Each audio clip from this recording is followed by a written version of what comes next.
Listo. Bueno, buenas noches para todos. Muchas gracias por su asistencia a esta quinta sesión de la estrategia Aprendiendo con mi tutor del curso de Ingeniería Económica aplicada a las finanzas de la maestría en gestión financiera.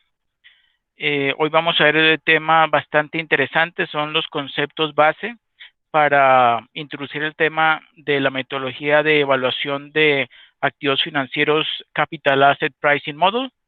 Entonces voy a compartir con ustedes las diapositivas.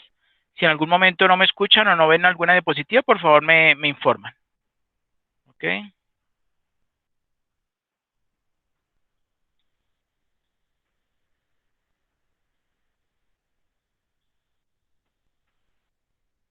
¿Me confirma si están viendo mi diapositiva?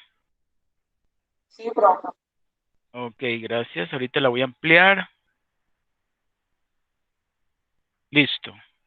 ¿Ustedes escuchan algún sonido de fondo cuando yo hablo o no? No, señor, no se escucha nada. Ok, perfecto.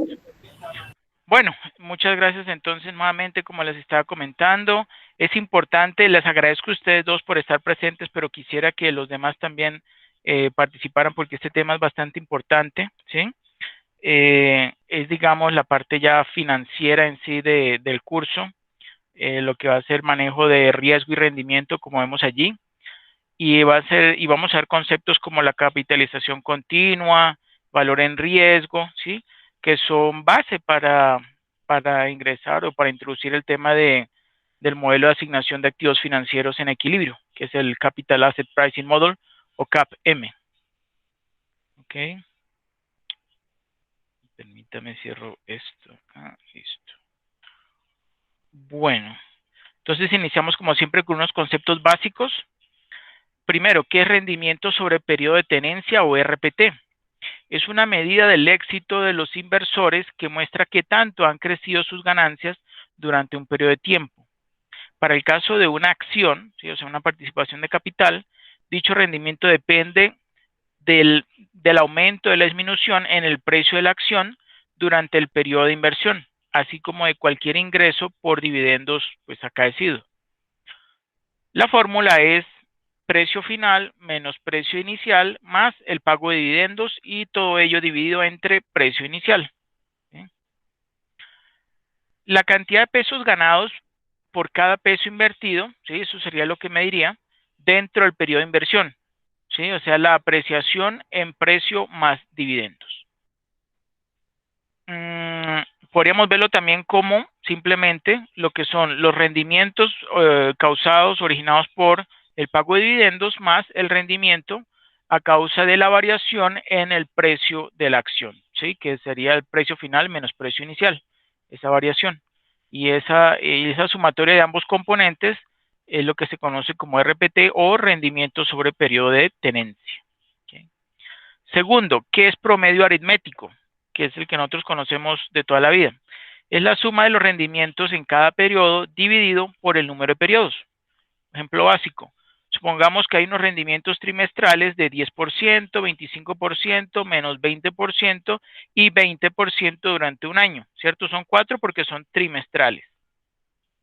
El promedio aritmético simplemente será la sumatoria de esos 4 porcentajes, que da 35%, dividido entre 4, ¿sí? Porque son 4 registros, eso nos da un total de 8,75% trimestral, ¿cierto? Ahora bien, otro promedio que pronto no conocen, o si lo conocen, pues lo vamos a repasar, es el promedio geométrico, ¿sí? O PG.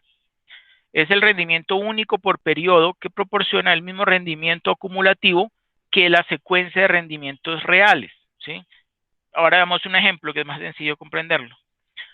Si tomamos como base los rendimientos trimestrales anteriores, es decir, ese 10%, 25%, menos 20% y 20%, ¿sí? Pues lo que hacemos es sacar con ellos un promedio, ¿sí? Eh, que sería multiplicar, eso lo podríamos ver como la conversión de tasas de interés, ¿sí?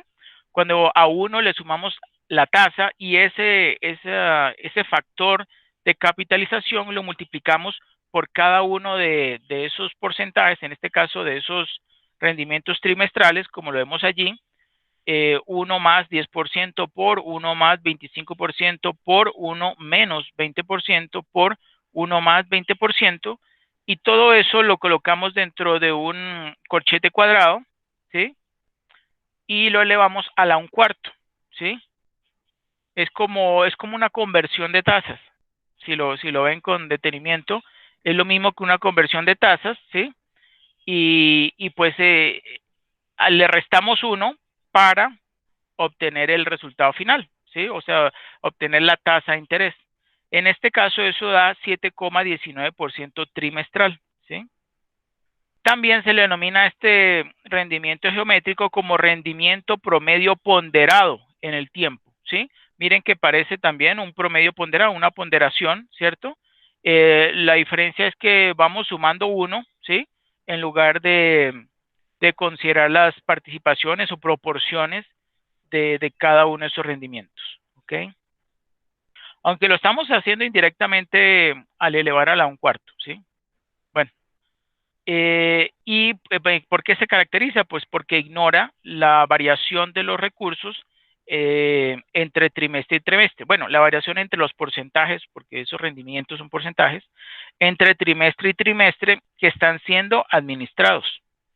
Un inversor obtendrá un rendimiento acumulado mayor, es decir, más elevado, cuando consiga rendimientos más altos en periodos en los que haya invertido sumas de dinero más grandes, ¿cierto? Y también cuando se presenten menores rendimientos, ¿sí? Y tenga, por supuesto, menos dinero invertido, pues en ese momento, ¿sí? O sea, ese dinero pues estará en riesgo, ¿no? Bueno, ¿hasta ahí alguna pregunta o duda?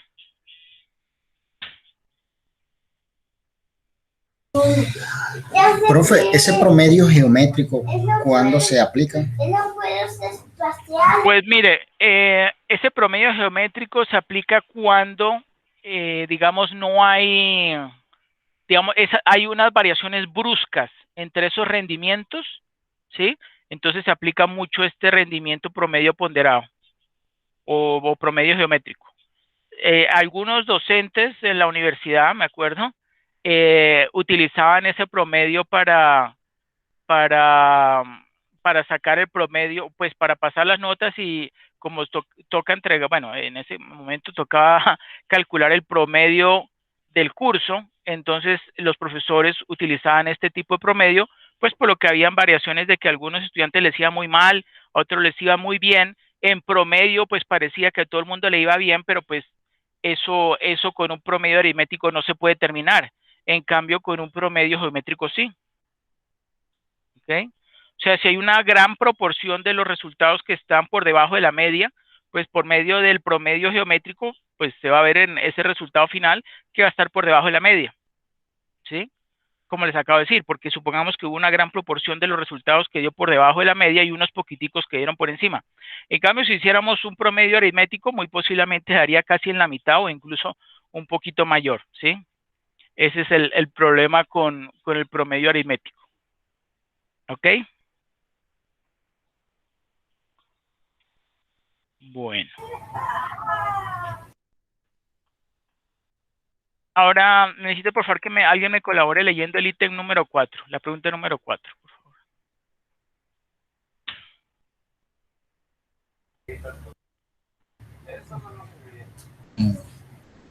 Bueno, profe, le leo. ¿Cuál es la relación entre tasa de interés real y tasa de inflación? La inflación es la tasa a la que suben los precios, medida como tasa de aumento del IPC. Hay que distinguir entre tasa nominal de interés y tasa real de interés. Vamos a denominar R como la tasa de interés nominal y R minúscula es la tasa de interés real. I es la tasa de inflación. Se concluye que R, ¿qué significa ese símbolo, profe? R. Equivalente. Ok. R es equivalente a R mayúscula menos I. Quiere decir que el interés real es equivalente a la tasa nominal menos la inflación. Por lo tanto, 1 más R es igual a 1 más R sobre 1 más I, creo que es a la R, ¿cierto? Se alcanza a ver. No. ¿Sí? No Solo alcanza a ver. es que eso es una coma. No. No. Simplemente 1 Ah, más ok, listo, listo. tasa de Es interés 1. real es igual a 1 más tasa de interés nominal sobre 1 más inflación. ¿Okay? Ah, ok. El factor de crecimiento del poder adquisitivo 1 más R, ¿correcto? Es igual al factor de crecimiento del dinero, 1 más R, dividido por el nuevo nivel de precio que es 1 más la tasa de interés, A la multiplicado inflación. por su valor en el periodo anterior. La relación exacta se puede reorganizar así. R es igual a R menos I sobre 1 más I. Correcto. Muy bien. ¿Sí está eso claro? Eso ustedes seguramente lo vieron en las clases de economía, ¿cierto? Cuando iban a calcular la tasa, cuando iban a deflactar, perdón, cuando iban a deflactar, ¿sí? Una tasa de interés, pues partían de esta ecuación y pues ahí despejaban si necesitaban la tasa de interés real, pues la tasa real o la tasa de interés nominal o incluso la inflación. Pero pues eso es una igualdad y es para que lo tengan presente ahorita más adelante. Bueno, muchas gracias, David. Quinto, ¿qué es análisis de escenarios? Pues es el proceso de elaboración de una lista de posibles escenarios económicos donde se especifica la probabilidad pues, de ocurrencia de cada uno. Así como RPTS, que significa el rendimiento sobre periodo de tenencia, ¿sí? Que cada instrumento financiero logrará en cada escenario. Esta lista de posibles rendimientos sobre periodos de tenencia con sus probabilidades asociadas se conoce como una distribución de probabilidad de rendimientos sobre periodos de tenencia. La distribución de probabilidad permite obtener medidas sobre el rendimiento, así como del riesgo asumido por la inversión. ¿Ok? ¿Ustedes se acuerdan de alguna una distribución de probabilidad muy conocida? Quiero saber si les llega a la mente una.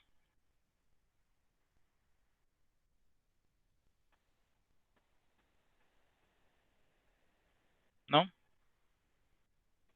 Bueno, no se No, preocupe. profe. No se preocupe porque eso imaginaba yo que no la habían visto, que es la distribución normal. Ahorita la vamos a ver.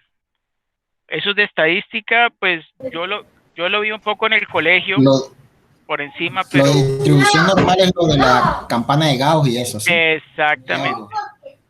Eso lo vieron en el colegio, ¿cierto o no? Sí, sí, hace ratico ya. Hace unos añitos, ¿cierto? Ok, bueno, no importa, igual lo vamos a repasar. Muy bien, gracias. Sexto, ¿qué es rendimiento esperado o rendimiento promedio o expected return en inglés? Es el rendimiento que un individuo espera obtener al invertir dinero, obviamente, en un instrumento financiero durante un periodo de tiempo. Puede entenderse como el promedio, ¿sí? De los rendimientos sobre periodos de tenencia, ¿cierto? Que se obtendrían si se repitiera varias veces la inversión en el instrumento financiero.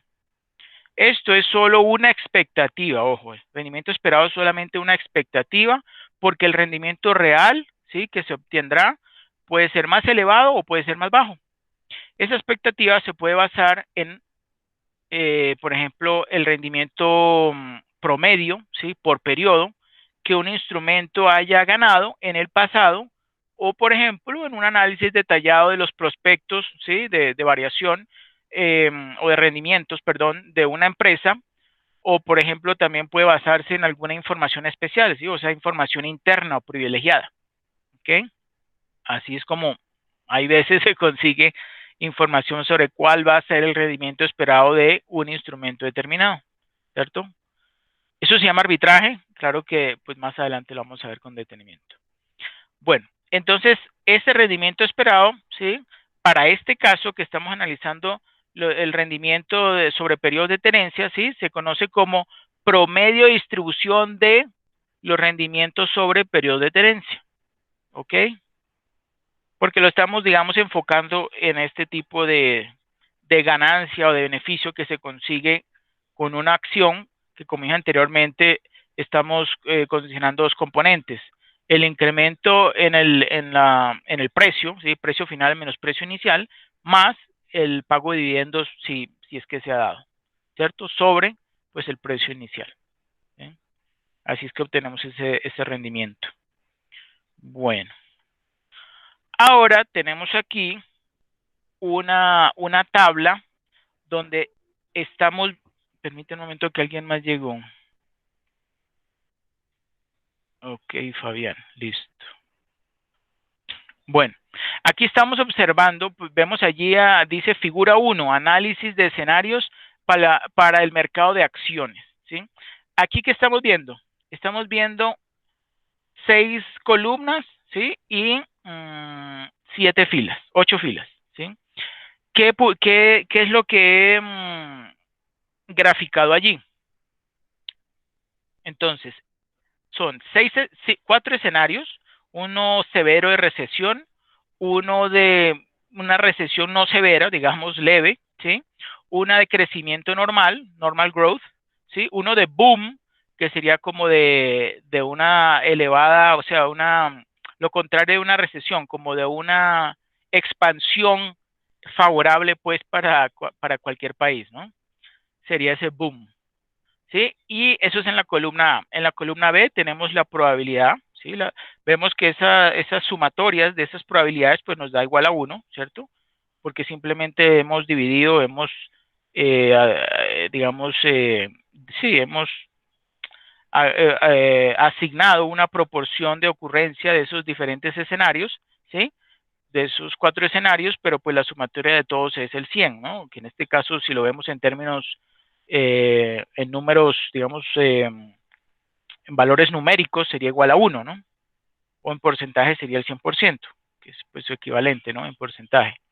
Y luego el RPT sería, como le dije anteriormente, el rendimiento sobre el periodo de tenencia, ¿sí? En porcentaje, ¿sí? Que vemos allí, ese valor ya está dado, ¿sí? Es menos 37 para la recesión severa, menos 11 para una recesión, digamos, intermedia, no leve, 14 para un crecimiento normal, ¿sí? Y 30 para una situación de expansión muy, muy, muy buena, que sería boom. ¿Ok? Bueno, y al multiplicar en la columna D tenemos el producto de la multiplicación de esa probabilidad, ¿sí? Esa ponderación de probabilidad de ocurrencia por ese rendimiento, ¿sí? Bueno, cuando nosotros sumamos, ¿sí? No sé si se acuerdan del promedio ponderado de capital, ¿sí? Es algo similar cuando multiplicamos las ponderaciones por esos rendimientos. Bueno, en el caso son solamente 2, en el caso del promedio ponderado capital, que es el de deuda y el de capital, pero en este caso ya no son 2, sino que son 4 escenarios, ¿cierto? Pero igual ese producto, cuando nosotros sumamos ese producto, ¿sí? Como dice allí, column B times column C, ¿sí? Eso nos da, esa sumatoria, nos da 10, ¿sí? ¿10 qué? 10%. Ese sería, como dice allí, expected return, que sería el rendimiento esperado, ¿sí? 10%, ¿ok? Luego, en la columna D tenemos la desviación, ¿sí? Respecto a la media, es decir, la desviación estándar, ¿sí?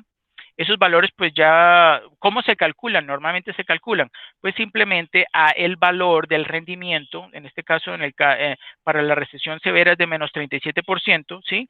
Le restamos el promedio, ¿sí? Que en este caso el promedio se conoce como ¿qué? Como expected return, ¿no? O sea, le restamos 10%, ¿sí? Y esas diferencias lo elevamos ¿qué? Al cuadrado para obtener los valores de la columna F, ¿cierto? ¿Ok? Bueno, lo cierto es entonces que simplemente la diferencia entre el valor o el rendimiento y la media es la desviación estándar, ¿sí?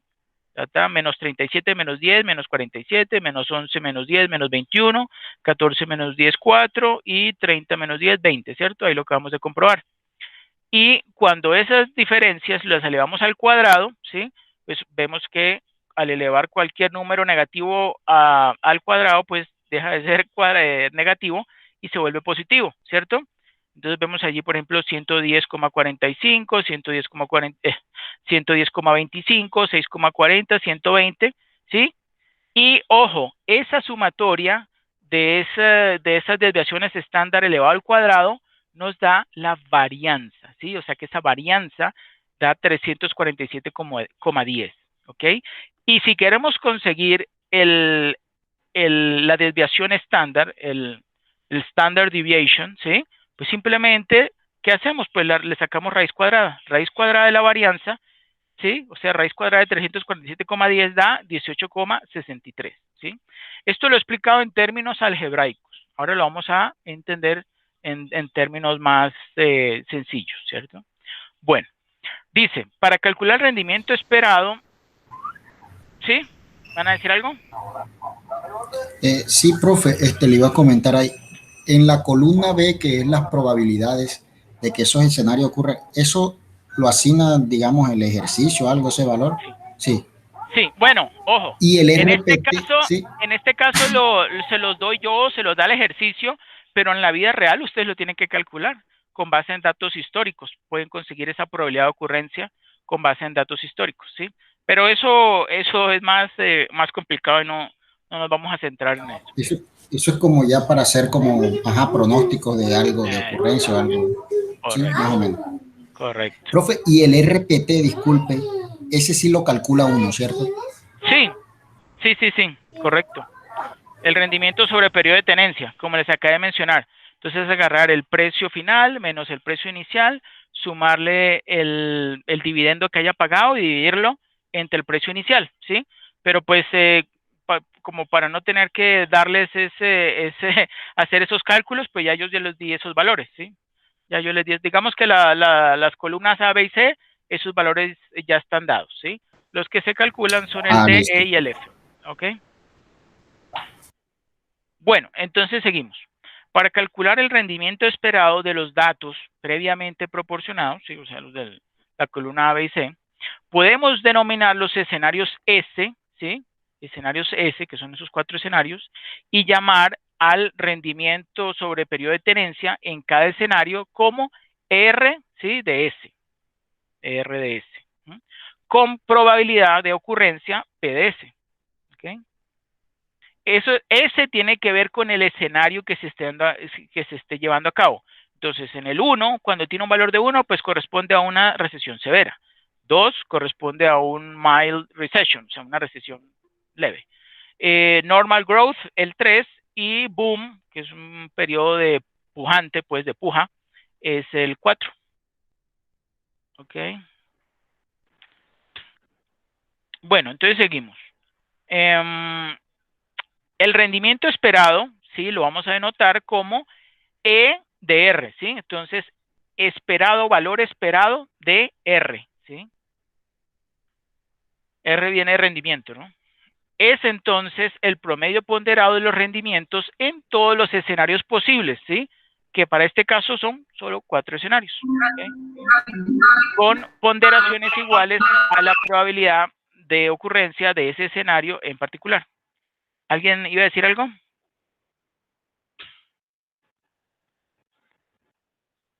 ¿No?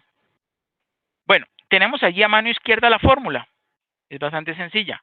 Dice, el valor esperado de R es igual a la sumatoria que empieza desde S igual a 1, esa S es minúscula, ¿sí? O sea, el escenario, hasta S mayúscula, que siempre las mayúsculas significan el último dato. En este caso sería hasta 4, ¿ok? Esa sumatoria es de qué? De las probabilidades de S, probabilidades de ocurrencia de esos escenarios S que van del 1 al 4, por R, que es el rendimiento, ¿sí? Que ha acaecido o que va a suceder o que sucede en ese escenario, ¿sí? Que va del 1 al 4, ¿cierto? Como quien dice, probabilidad de ocurrencia por rendimiento, y esa sumatoria, cuando yo sumo esas 4 en este caso, pues voy a obtener que el rendimiento esperado, ¿sí? El rendimiento esperado. Entonces, voy a explicar un poco más detallado entonces esta tabla que está allí presentada. Cada entrada en la columna D de la figura 1, que es la figura 1, ¿sí?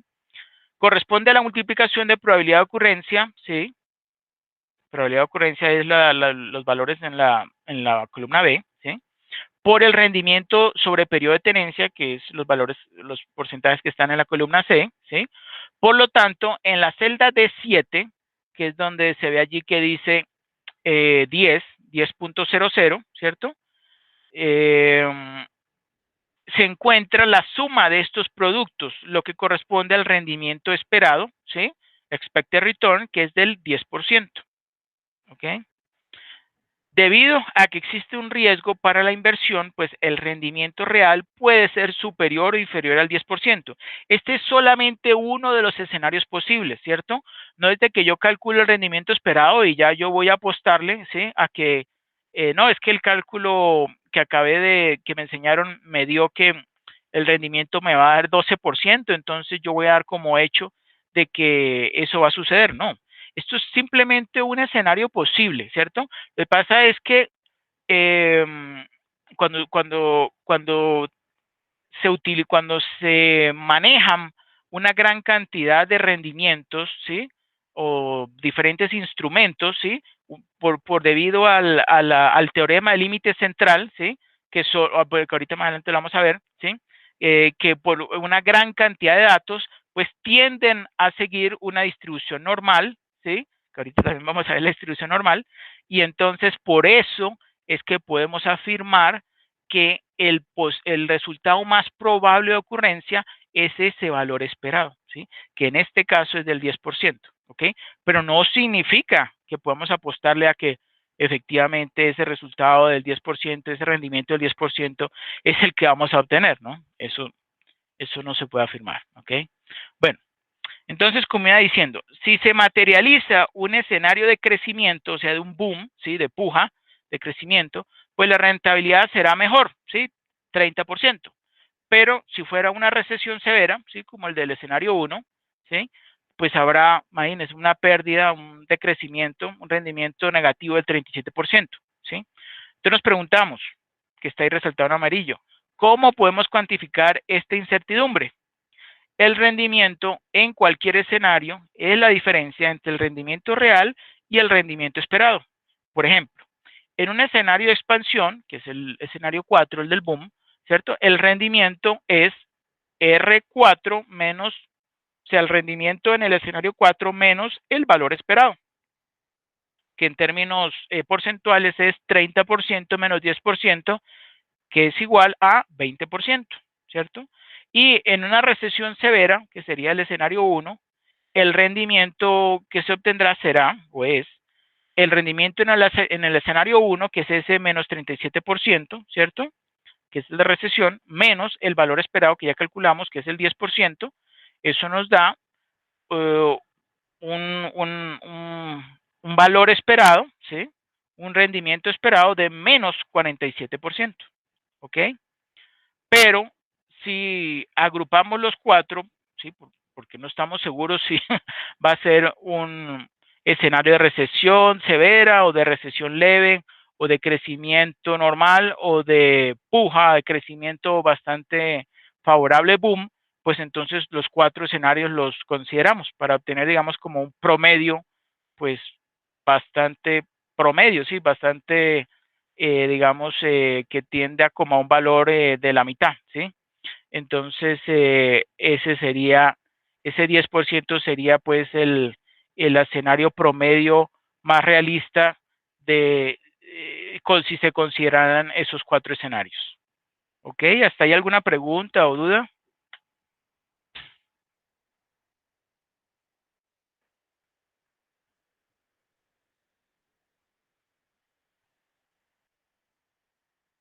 ¿No? Bueno, entonces seguimos. Conceptos básicos, seguimos con conceptos básicos. ¿Qué es varianza?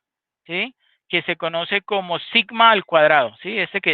Ahí donde dice 7, ¿qué es varianza? O, eso que parece una O es realmente el símbolo o la letra griega sigma, ¿ok? Y está elevado al cuadrado, ¿ok? ¿Qué es? Es una medida de las desviaciones del rendimiento de un instrumento financiero respecto de su rendimiento esperado o media, ¿sí? Elevado al cuadrado. Es decir, es una medida para evaluar la volatilidad del rendimiento de un instrumento financiero. ¿Y cuál es su fórmula de cálculo? Pues es igual a sumatoria que empieza desde S minúscula igual 1 hasta S mayúscula, ¿sí? Que sería el último dato, ¿sí? ¿De qué? Del producto o la multiplicación de la probabilidad de ocurrencia de cada uno de esos escenarios S, ¿sí? Por la diferencia entre el rendimiento de cada uno de esos escenarios S, ¿sí? De ese mundo S, menos el valor esperado, EDR, ¿sí? Y esas diferencias elevadas al cuadrado, ¿ok? Así es que se obtiene la varianza, ¿ok? Entonces, se eleva al cuadrado las desviaciones porque de lo contrario, las desviaciones negativas compensarían las desviaciones positivas, ¿cierto? Lo que ustedes saben en términos algebraicos, ¿cierto? Dando como resultado que la desviación esperada del rendimiento medio, pues fuera cero, ¿sí?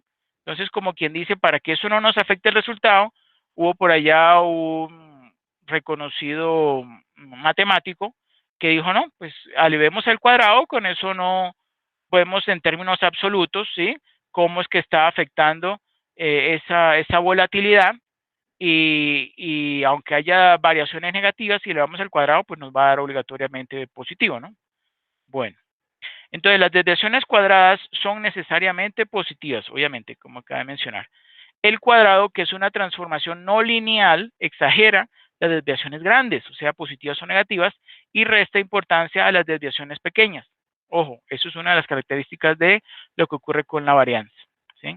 Y ahí tenemos un ejemplo, ¿sí? Con base en los datos que habíamos mostrado anteriormente, ¿sí? Entonces, esa probabilidad de ocurrencia, digamos que es del 5%, 0,05 por esa diferencia, menos 37%, menos 10% elevado al cuadrado, más el otro escenario, ¿se acuerdan? 25% multiplicado por menos 11%, menos 10% elevado al cuadrado, más 40% multiplicado por 14% menos 10% elevado al cuadrado, más ese 30%, ¿sí? Que es la probabilidad de ocurrencia, ¿no? Multiplicado por la diferencia entre el rendimiento, ¿sí?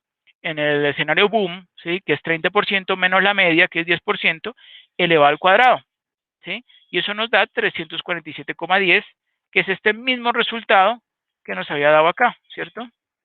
En la columna F, 347,10. ¿Ok?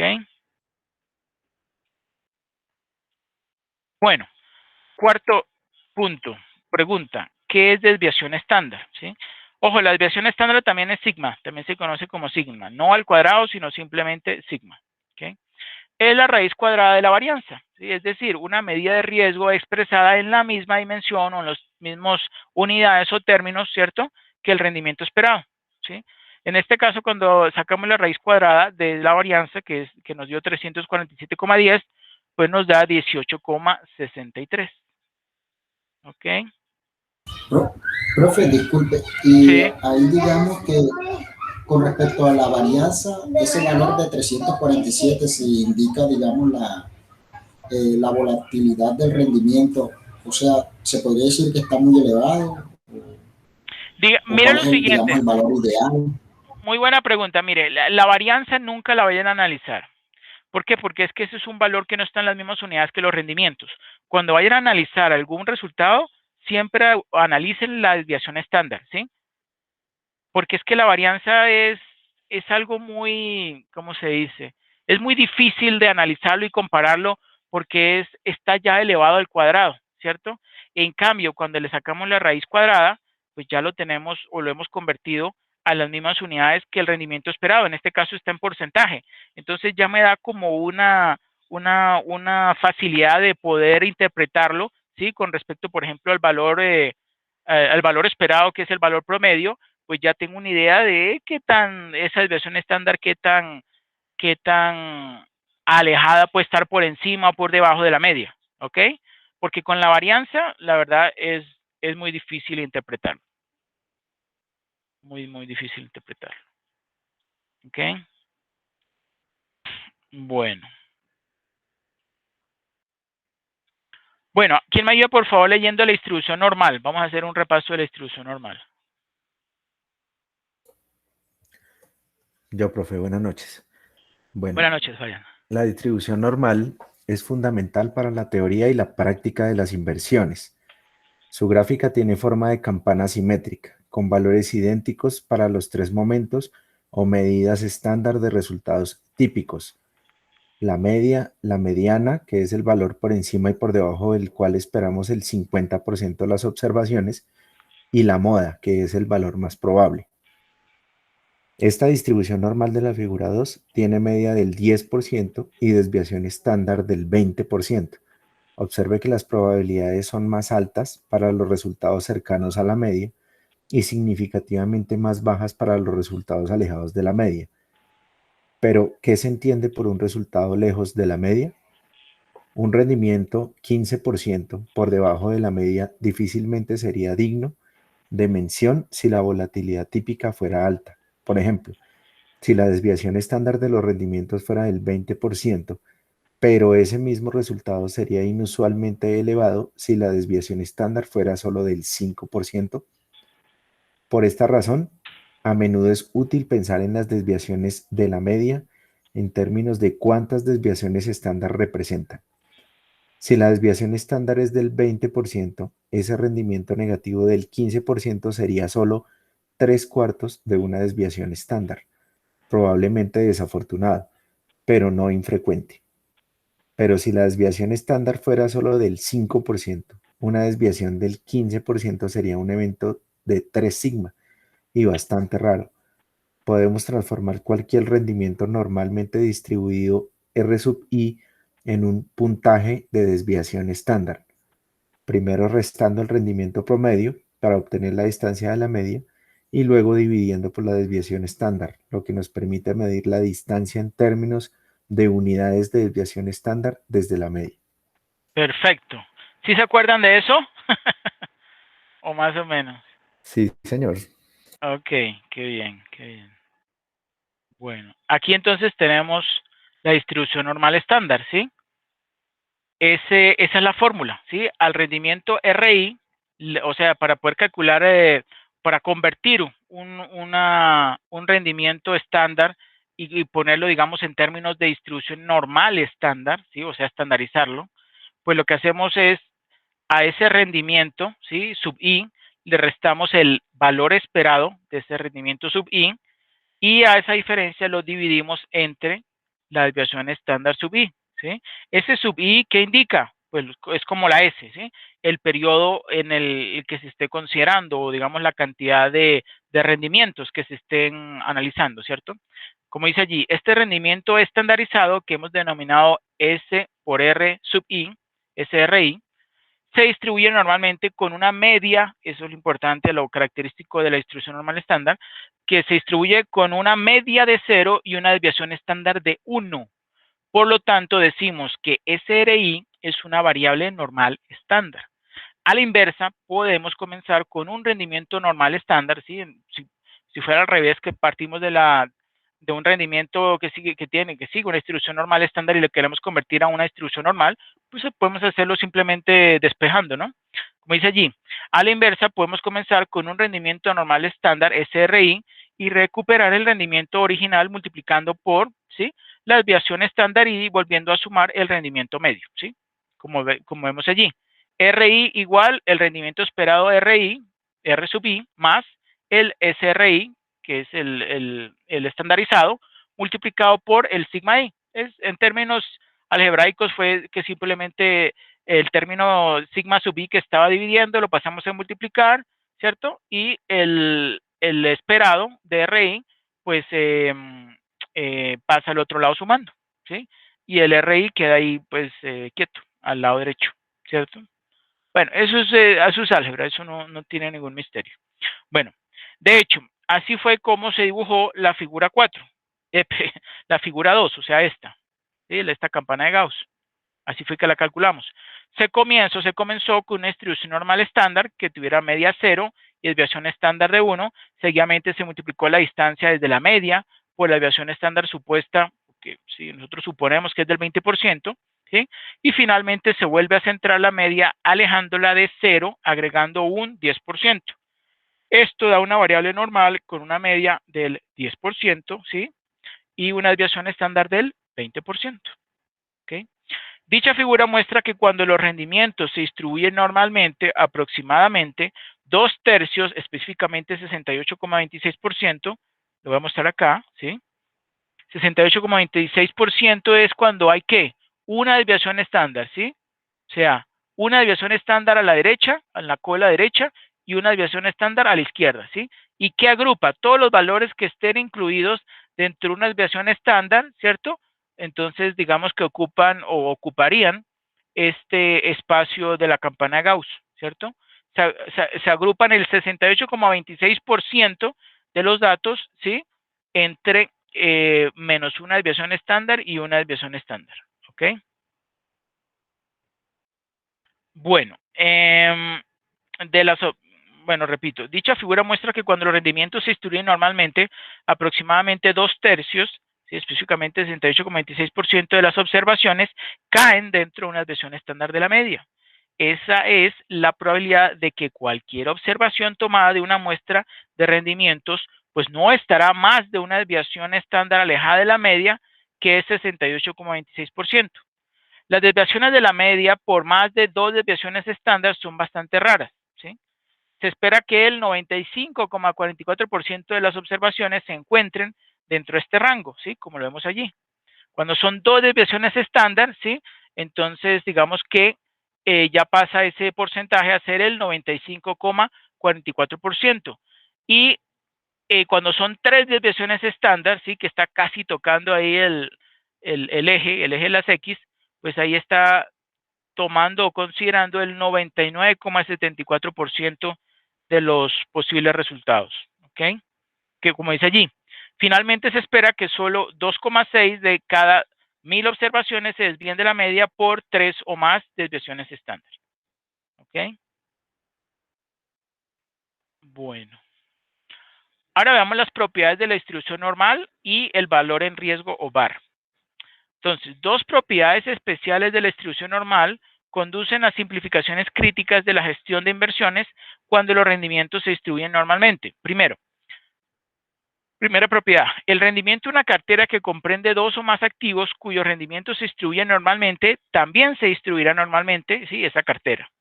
Segundo, la distribución normal se describe completamente, ¿sí? Por su media y desviación estándar. Es decir, yo conociendo la media y su desviación estándar, ¿sí?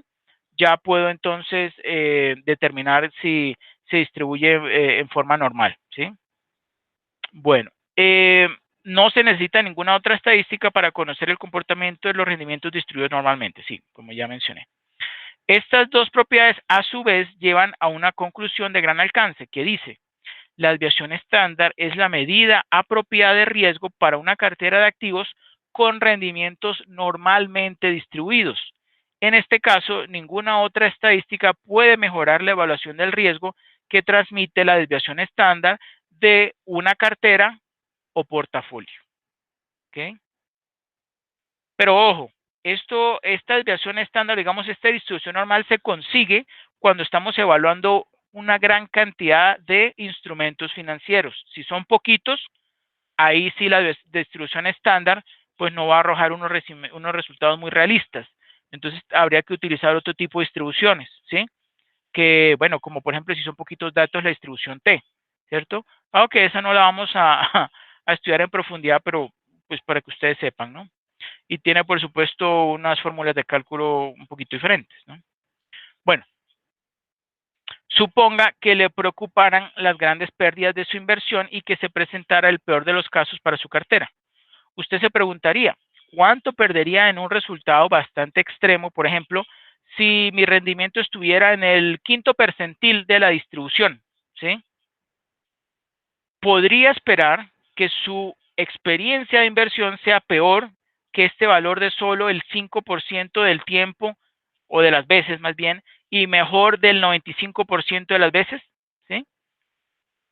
En el lenguaje de las inversiones, este límite se conoce como el valor en riesgo o VAR, ¿cierto? Y se escribe B mayúscula, A minúscula, R mayúscula, para distinguirlo del VAR, que es la varianza, ¿sí? Que es la B mayúscula y las demás en minúscula, ¿sí? Un inversor con aversión, ¿sí? O sea, que no quiere aversión a las pérdidas, ¿sí? O al riesgo, ¿sí? Podría desear limitar el VaR de la cartera, ¿sí? Es decir, limitar la pérdida correspondiente, ¿sí? A una, o más bien, digámoslo así, un inversor podría limitar la pérdida, ¿sí? O él estaría dispuesto a aceptar una pérdida de hasta un 5% de probabilidad de ocurrencia, ¿sí? Y ese sería, y el valor que obtendría el VaR sería esa pérdida, ese valor en términos monetarios, ¿cierto? Que correspondería a ese 5% de probabilidad de que ocurriera, ¿ok?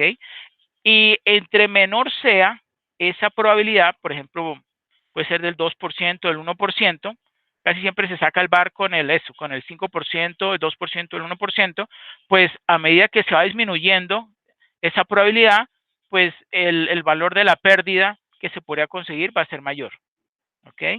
Tomamos ese tema, lo vamos a ver más adelante.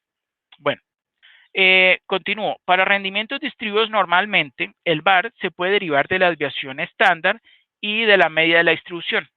Lo calculamos usando la función normal estándar de Excel, que es esa función que es dist norm stand inf, ¿sí? Esa función de Excel estuvo habilitada hasta Office 2000, creo que era Office 2010, ¿cierto? Pero igual si ustedes la van a utilizar en este momento, está funcionando. Aparece como con un colorcito naranja en una puntica, ¿sí? Pero todavía está funcionando. Digamos, si ustedes hacen el cálculo en este momento, le colocan allí dist norm stand in del 5% y les va a arrojar un resultado de menos 1,64485, ¿sí? Como dice allí, esta función calcula el quinto percentil de una distribución normal con media 0 y varianza 1, ¿sí? O sea, en la distribución normal estándar, ¿sí?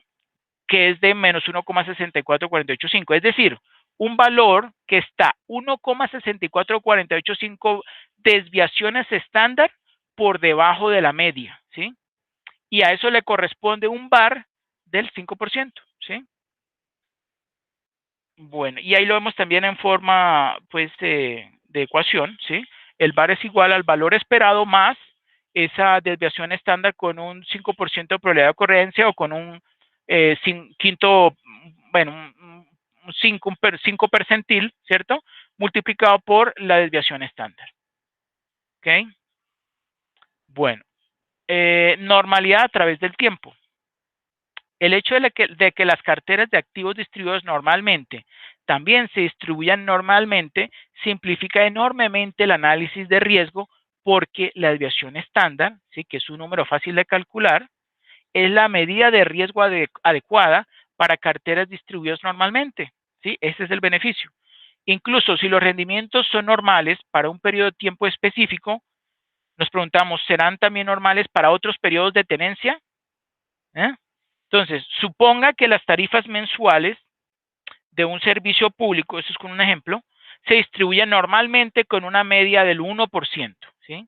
La tasa de rendimiento anual esperada es 1 más ese 1%, o sea, 1,01 elevado a la 12, ¿sí? Porque es para un año, ¿sí? Menos 1. Eso nos va a arrojar, ¿qué? Un porcentaje, ¿ok? Bueno, nos preguntamos luego, ¿puede esta tasa anual, que es una función no lineal del rendimiento mensual, ¿sí? No lineal porque vemos que está elevado a la 2, es exponencial, no lineal, puede distribuirse normalmente? Y ojo, ahí puse en rojo. Desafortunadamente la respuesta es no, ¿sí? De manera similar, ¿por qué las tarifas mensuales se distribuirían normalmente cuando una tarifa mensual es 1 más esa tarifa diaria elevado a la 30, porque ya no es anual sino mensual, ¿sí? Elevado a la 30 menos 1, ¿sí? Que si eso también se cumpliría allí. Pues de hecho no se cumpliría. Entonces nos preguntamos, ¿realmente disfrutamos de las simplificaciones que ofrece la distribución normal? Y ojo con esta respuesta.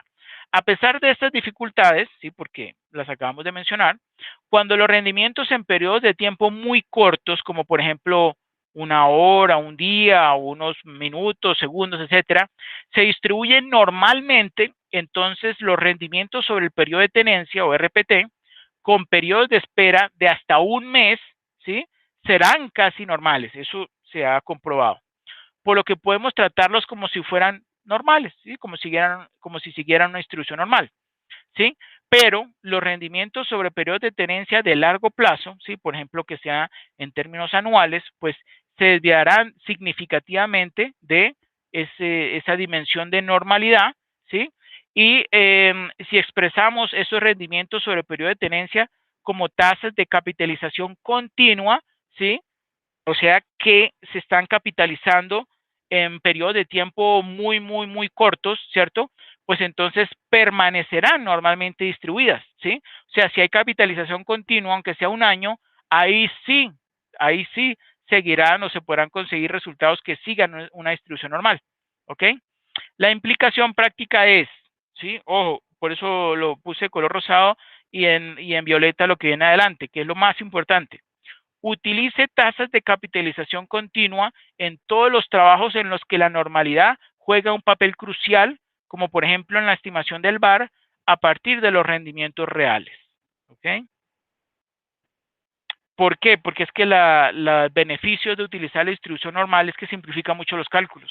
Si utilizáramos otro tipo de distribución como la Weibull o, bueno, tantas otras que hay, Poisson, exponencial, etcétera, pues ahí los cálculos se dificultan.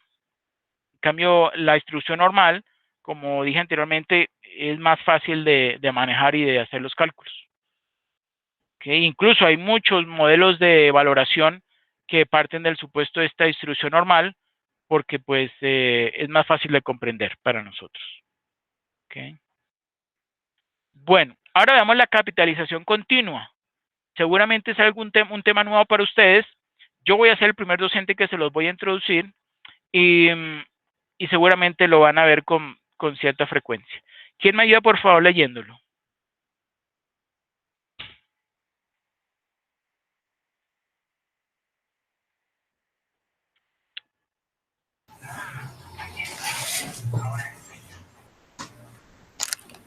Le leo, profe. Ok.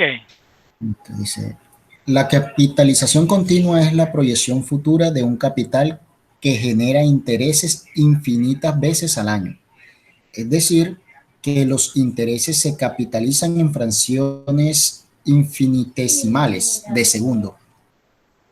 Es un tipo de capitalización compuesta, donde los intereses se capitalizan en fracciones, sí, se repitió, infinitesimales de segundo, llegando a un límite por lo que no es infinito. La constante de Euler en inglés, bueno, o constante de Napier, es un número irracional, por lo tanto no puede expresarse como una razón y es la base de los logaritmos naturales o neperianos. Fue descubierto por Leonhard Euler en 1727, quien lo definió y bautizó como número Euler así, igual a 2,7182. Los decimales son infinitos, pero luego se descubrió que John Napier ya lo había descubierto en 1618, cuando inventó los logaritmos, de acuerdo a esa fórmula. ¿Cómo se lee esa Se fórmula, fueron aumentando. David? Bueno, sería Euler igual al límite de n hasta infinito. Tiende a infinito. Tiende a infinito, sí, correcto. Sí, cuando n tiende a Cuando infinito. n tiende a infinito, de 1 más 1 sobre n y todo eso a la n. Si ve que... Dice, se fueron aumentando. ¿Sí? Dígame. Qué pena. Mire que a medida que va aumentando ese n, ojo, a medida que va aumentando ese n, simplemente se va como aumentando, se va aproximando más el resultado al número Euler o Euler. ¿Ok? O sea, el 2,71 por decirlo así. Exacto, exacto. Ahí abajito lo están explicando. Sí, sí, continúe. Sí. Bueno, dice, se fueron aumentando los periodos de capitalización n hasta que n tendiera a infinito, descubriendo que no se podía llegar a un resultado mayor de 2,718182. puesto que lo que resultaba eran más decimales a dicha constante. La fórmula de valor futuro con interés continuo es igual a el valor futuro es igual a valor presente por Euler, ¿cierto? Sí. Eso es a la que, a la L menos I, N, ¿sí? No. no, elevado a la Es I por N. I menos N. No, A elevado la a la I I por por N. N. Ok. Euler elevado a la I por N.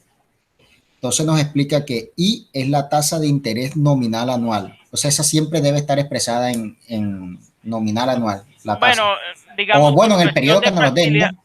sí, pero por cuestión de facilidad en la comprensión es normalmente mejor anual, pero si lo quieren calcular diario o mensual, se puede, e incluso también luego lo pueden convertir a anual por medio de la raíz cuadrada. Ahí hay una fórmula, pero esa no la vamos a ver hoy, pero yo les comento que se puede convertir este resultado con interés continuo, se puede convertir a interés compuesto, o también estando en interés continuo, por ejemplo, en términos anuales, se puede convertir a interés continuo en términos mensuales o diarios. Eso, aplicar una fórmula. Y dice que el N pues está dado en tiempo, en años. Y hay un ejemplo. Sí. Dice que se invierten $100 con una tasa de interés del 12% anual, que se capitaliza continuamente durante 3 años. ¿Cuál será su valor futuro equivalente? Ahí se aplica la fórmula.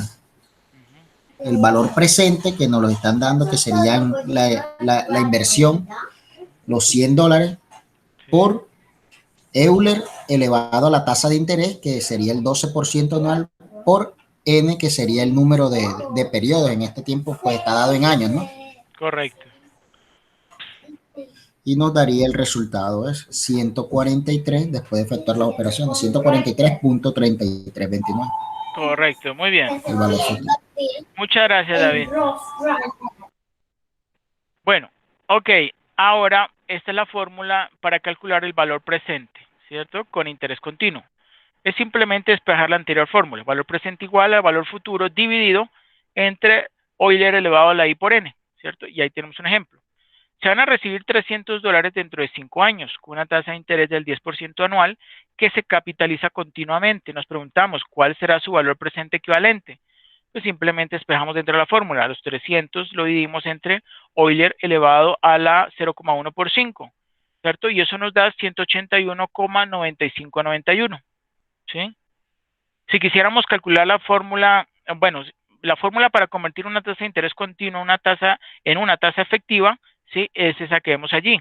Ese interés efectivo va a ser igual a Euler elevado solamente a la I menos 1, ¿cierto? Ahí tenemos un ejemplo. ¿Cuál es la tasa de interés efectiva de una tasa de interés continua del 5% anual? Pues simplemente, donde en la fórmula que acabamos de ver, ¿sí? Donde dice I, agregamos el 5%, le restamos 1, y eso nos da 5,1271%, ¿sí? Ese ya sería interés compuesto. Perdón, interés efectivo compuesto, ¿correcto? Bueno, ahora yo les puse ahí la gráfica a la derecha para que ustedes vean, lo siguiente. Esa gráfica que ustedes ven allí, ¿sí? Fue la que John Napier, pues graficó, ¿sí? Y él dijo lo siguiente, el punto, ¿sí? El punto en el que se consigue un área de 1, un área debajo de esa curva, que esta es la curva. ¿Qué curva es esa? A ver si ustedes saben. ¿Esa línea azul corresponde o qué tipo de distribución sigue? ¿Logarítmica? Exacto, logarítmica. Bueno, esa gráfica, sí, logarítmica, que es asintótica. ¿Qué significa asintótica? Que nunca va a tocar ni el eje de las X ni el eje de las Y. ¿Ok? ¿Sí se acordaban de eso? Sí, pasa cerquita, pero nunca lo toca. Exacto, asintótica. Espera un momento que alguien llegó. Ay, pero esto está como lento. Bueno, entonces, el punto, ¿sí? El punto en el que inicia está en 1, no sé si lo ven allí. El primer punto coincide donde x igual a 1 y y igual a 1, ¿cierto? Que sería acá. Ay, ¿qué pasó con el ratón?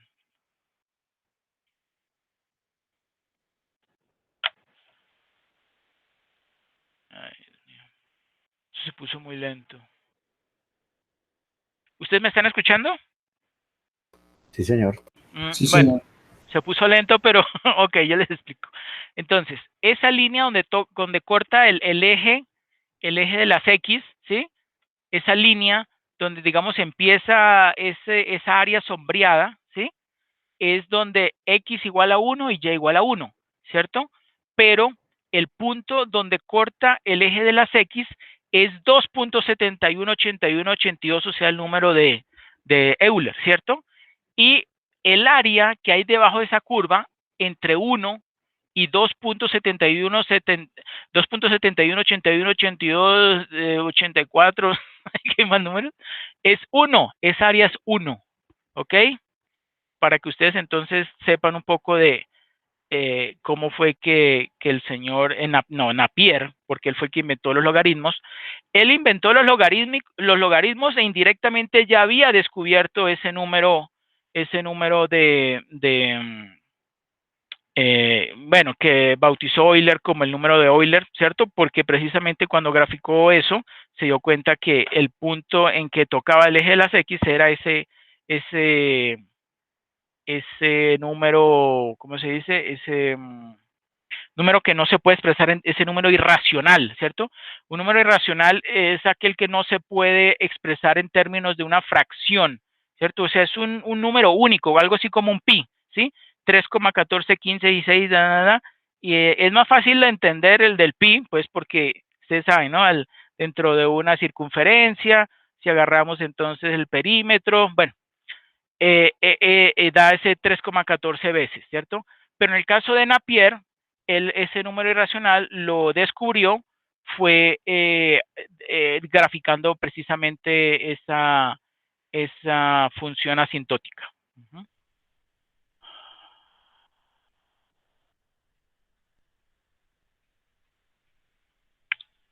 Muchachos, ¿ya me escuchan? ¿Me escuchan? Sí, señor. Ok, ya conseguí un ratón. Ya conseguí un ratón. Imagínense, se me dañó la batería del ratón y del teclado, que ambos son inalámbricos. Me tocó conseguir de los otros. Bueno, vamos a ver entonces lo de Excel. Vamos a ver lo de Excel.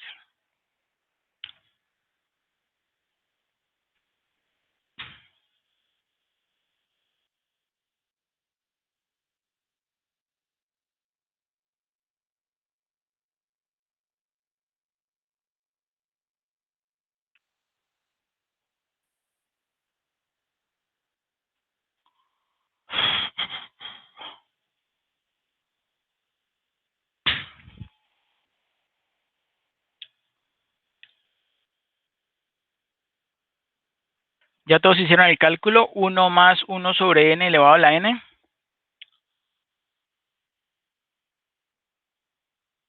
Y probando con 1000, 10,000, 100,000 y 1,000,000.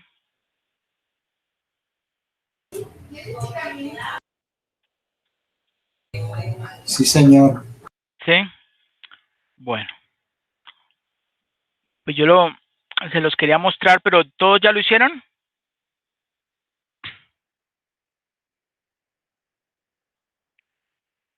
Sí, profe. Ya, bueno.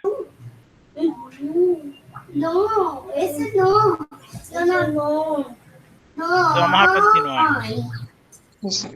Sara no dijo más, ¿verdad? No dijo más. Max tiene X al final. No sé. Listo. Samuel, tú tienes minutos ahí. Listo. Esto ya lo vimos. Ok. Ahora vamos a ver el riesgo y tipologías de riesgo financiero. El riesgo es la incertidumbre ligada a resultados. Se habla de riesgo cuando el resultado es incierto, lo cual no significa necesariamente una pérdida. La ISO 31 del año 2009 define el riesgo como el efecto de la incertidumbre sobre la consecución de los objetivos. Asumir riesgo es propio de cualquier actividad empresarial. En el caso de las instituciones financieras, pues es la razón de su existencia. El riesgo financiero consta de 3 elementos. Tiempo. El riesgo se asocia con lo que se puede conseguir al futuro, se percibe como un problema o una oportunidad.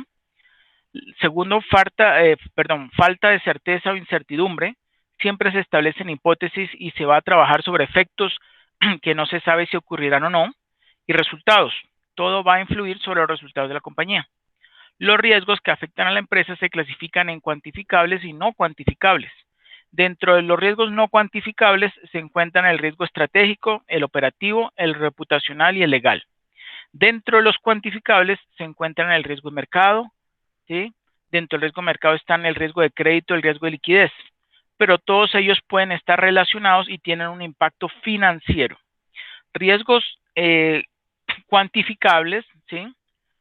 Esos riesgos cuantificables es posible conformar bases estadísticas que permitan medir sus pérdidas potenciales. Entonces, el riesgo de mercado. ¿Qué es el riesgo de mercado? Pues esos son riesgos sistémicos que están ligados a la volatilidad de los mercados, ¿sí? También a índices bursátiles, al precio de las mercancías, entre otros. Dentro de él se enmarcan el riesgo de tipo de interés y el riesgo de tipo de cambio. ¿Okay? El riesgo del tipo de interés surge por las fluctuaciones de los tipos de interés al que están ligados créditos o deudas. Y el riesgo de tipo de cambio pues se origina por los cambios en los precios, ¿sí? ¿De qué? Pues de las divisas, ¿cierto? Ante las operaciones cerradas entre varios países. El riesgo de crédito, ¿sí? Que es el ítem número 2, riesgo de crédito. Este riesgo comercial es el primero al que uno se enfrenta en la actividad emprendedora y se origina por el incumplimiento de compromisos. La información, el scoring o la limitación de crédito resultan clave para poder afrontarlo y o prevenirlo. Ahora vemos el riesgo de liquidez. Si el activo circulante es menor que el pasivo circulante, pues se incurre en problemas de liquidez. Al llegar el momento en el que las cantidades de dinero que debe satisfacer la empresa son mayores que las que tiene que pagar, ¿no? Que conseguirlo. Cuarto, riesgo de solvencia, ¿cierto? Hay empresas que tienen activos no convertibles en dinero, como derechos o fondos de comercio. Cuando el activo real no supera la suma del pasivo circulante y el pasivo fijo, ¿sí? Al total del pasivo, pues la empresa se encuentra en una situación de falta de solvencia. Y el otro cuantificable es el riesgo país. Este tipo de riesgo guarda relación con la solvencia de un país, en el que influyen elementos como sus identidades financieras, su situación política y social. ¿Okay? Ahora veamos los riesgos no cuantificables, ¿sí? Son aquellos que no se puede conformar una base estadística que permita medir las pérdidas potenciales. Estos son el riesgo estratégico, ¿cierto? Que se caracteriza por su impacto en elementos estratégicos de la compañía de modo transversal. El riesgo reputacional es la posibilidad de pérdida en la que incurre una entidad por desprestigio, mala imagen, publicidad negativa, sea esta cierta o no, con respecto a la institución y sus prácticas de negocios, lo que implica que se genere una pérdida de clientes, una disminución de ingresos o procesos judiciales, ¿cierto? Que obviamente se van a convertir en reducción de los ingresos de la empresa. Y el riesgo legal, pues es la pérdida en que incurre una entidad al ser sancionada o obligada a indemnizar daños debido a su incumplimiento de normas o regulaciones y obligaciones contractuales. Ahora vamos a profundizar más con el riesgo de mercado. Entonces, el riesgo de mercado recoge posibles circunstancias adversas y determinantes para la situación de una empresa. Corresponde a las contingencias que de manera directa o indirecta afectan a las variables mercantiles y económicas de la venta y cotización en las empresas. Los cambios de tipo de interés, gasto público, política monetaria y otros factores macroeconómicos afectan la rentabilidad de casi todos los títulos. Por lo tanto, se debe estimar el efecto de los grandes acontecimientos observando la tasa de rentabilidad de una cartera de mercado, ¿sí? Esa cartera de mercado normalmente se toma un índice, ¿sí? Y cuando hablamos del mercado americano, utilizamos el Standard & Poor's 500, ¿ok? Si fuera de España, sería el IBEX 35. Y si fuera Colombia, ¿cuál tomaríamos? ¿El de la Bolsa de Valores? Correcto, el ICBG, correcto. Índice de Valores de Colombia, perfecto. Bueno, el riesgo de mercado se puede medir como la sensibilidad de la rentabilidad de los títulos valores a las fluctuaciones de la rentabilidad de la cartera de mercado o índice de referencia como el Standard & Poor's 500. Esta sensibilidad se denomina beta y se escribe con la letra griega B, ¿sí? Esa B de beta. Bueno, los inversionistas prudentes no colocan todos los huevos en la misma cesta, sino que reducen el riesgo por medio de la diversificación, ¿cierto? Esa diversificación se define como la reducción del riesgo específico de una cartera, puesto que la varianza, o sea, el riesgo de una cartera es menor que la suma de las varianzas de sus activos, ¿sí? El riesgo sistémico, el riesgo sistemático, ¿sí? Afecta de forma homogénea a todos los activos de la cartera. No se puede reducir por vía de la diversificación. Y a los inversionistas con carteras diversificadas, ¿cierto? Les interesa el efecto que cada título tiene en la totalidad de la cartera. Ahora vamos a hablar de dos tipos de acciones. Las acciones agresivas, ¿sí? Que son aquellas que amplifican cualquier movimiento del mercado, y las otras son las acciones defensivas, que son poco sensibles a las fluctuaciones del mercado. Ojo, las acciones agresivas tienen altas betas, ¿sí? Por encima de 1, indicando que su rentabilidad tiende a responder en más de una unidad ante cambios unitarios en la rentabilidad del mercado. Ahí vemos su fórmula. ¿Qué significa? Que el beta sub i, ¿sí? O sea, de la cantidad de elementos que se estén analizando, i sub i, es igual. Ese simbolito que está ahí, ¿qué creen? ¿Cómo se llama? Esa letra griega. ¿Cuál, profe? Perdóneme. El que está junto después del igual, IM. Ah, ese es Phi, ¿no? Creo. ¿Sí? Sí, creo que es Phi. Phi, con Correcto, F, sí. correcto, Phi. Entonces, así es como normalmente identifican el coeficiente de correlación, ¿sí? Entonces, el coeficiente de correlación entre I, que es el específico del elemento o del activo financiero que se esté analizando, ¿sí? Con el mercado, ¿sí? Ahí yo le puse índice de referencia, ¿sí? Pero es eso, índice de correlación entre el activo financiero y el mercado. Eso se multiplica por sigma sub i, que significa la desviación estándar del activo financiero i, ¿sí? Y dividido entre sigma m, que es el riesgo, bueno, no el riesgo, bueno, el riesgo, varianza, coeficiente, ¿cómo es que se llama? Desviación estándar, la desviación estándar del mercado. ¿Ok? Bueno. Así entonces que obtenemos el valor de beta sub i. Se puede calcular la beta en Excel usando la función pendiente, ¿sí? Con la función pendiente, y vemos allí como abre paréntesis, colocamos en primer término la serie de rentabilidades de la acción, ¿cierto? O sea, colocamos todos los valores que tenemos, los rendimientos de las acciones que tenemos, ¿cierto? Y punto y coma, y luego colocamos las series de rentabilidades del índice de referencia, o sea, del mercado. Y ya con esos valores yo puedo obtener esa pendiente que corresponde al beta, ¿ok? Normalmente la beta está relacionada con el tipo de negocio de cada empresa. Los negocios con beneficios más estables suelen tener betas menores a 1 y son defensivos, como por ejemplo el sector de las telecomunicaciones, mientras que negocios más inestables tienen betas mayores a 1, como puede ser por ejemplo el sector bancario. Lo ideal es que en periodos bajistas, ¿sí? O sea, digamos como hay contracción, se tengan en cartera, en portafolios, valores defensivos con betas menores a 1 para que, bueno, la cartera de acciones baje menos que el mercado.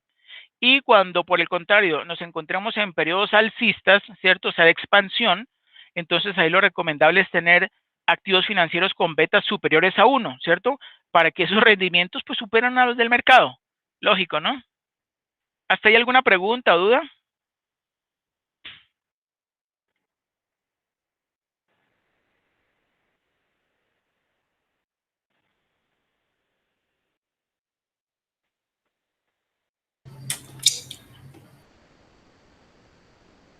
Pero ahorita ponemos ¿Se acuerdan del coeficiente de correlación?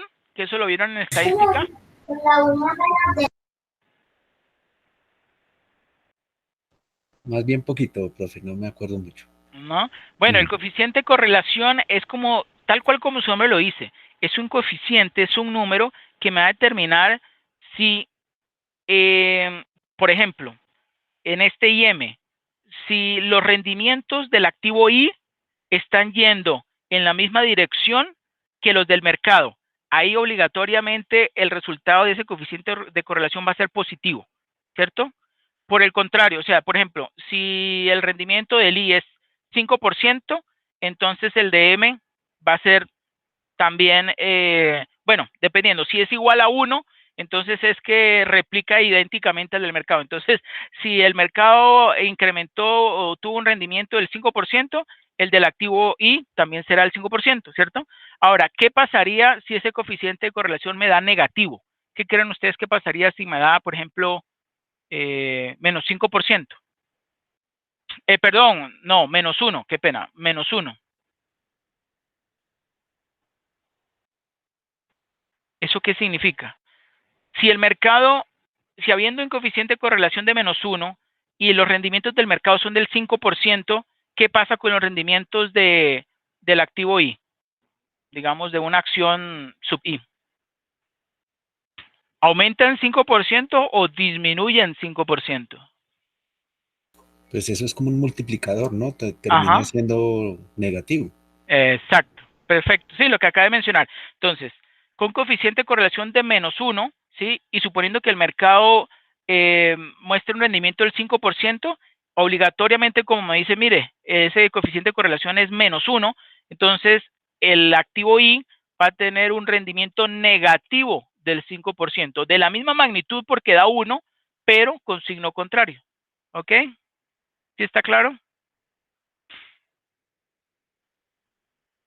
¿Y qué pasa, por ejemplo, si fuera, pongámoslo con ese mismo ejemplo, el 5%, que ya el coeficiente de correlación no fuera de 1, sino que fuera de 3?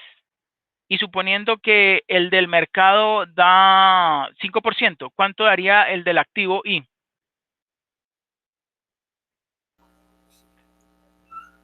15. Exacto, correcto. ¿Y si fuera menos 3, cuánto daría? Menos 15. Exacto, muy bien. Esa es la lógica. Esa es la lógica. Muy bien. Bueno, covarianza. Covarianza.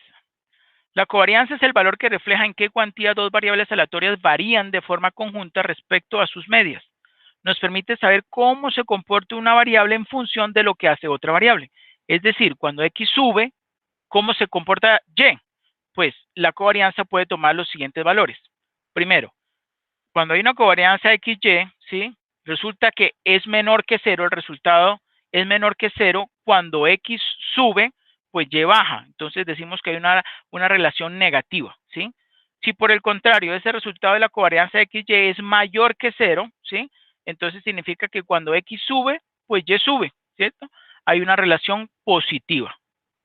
Y cuando es exactamente esa covarianza igual a 0, ¿sí? Es decir, no hay una relación entre esas variables X y Y. ¿Ok? Entonces, cálculo de la covarianza. La fórmula de la covarianza se expresa así. Covarianza de XY es igual a, en el numerador, sumatoria que empieza en 1 hasta n minúscula, ¿sí?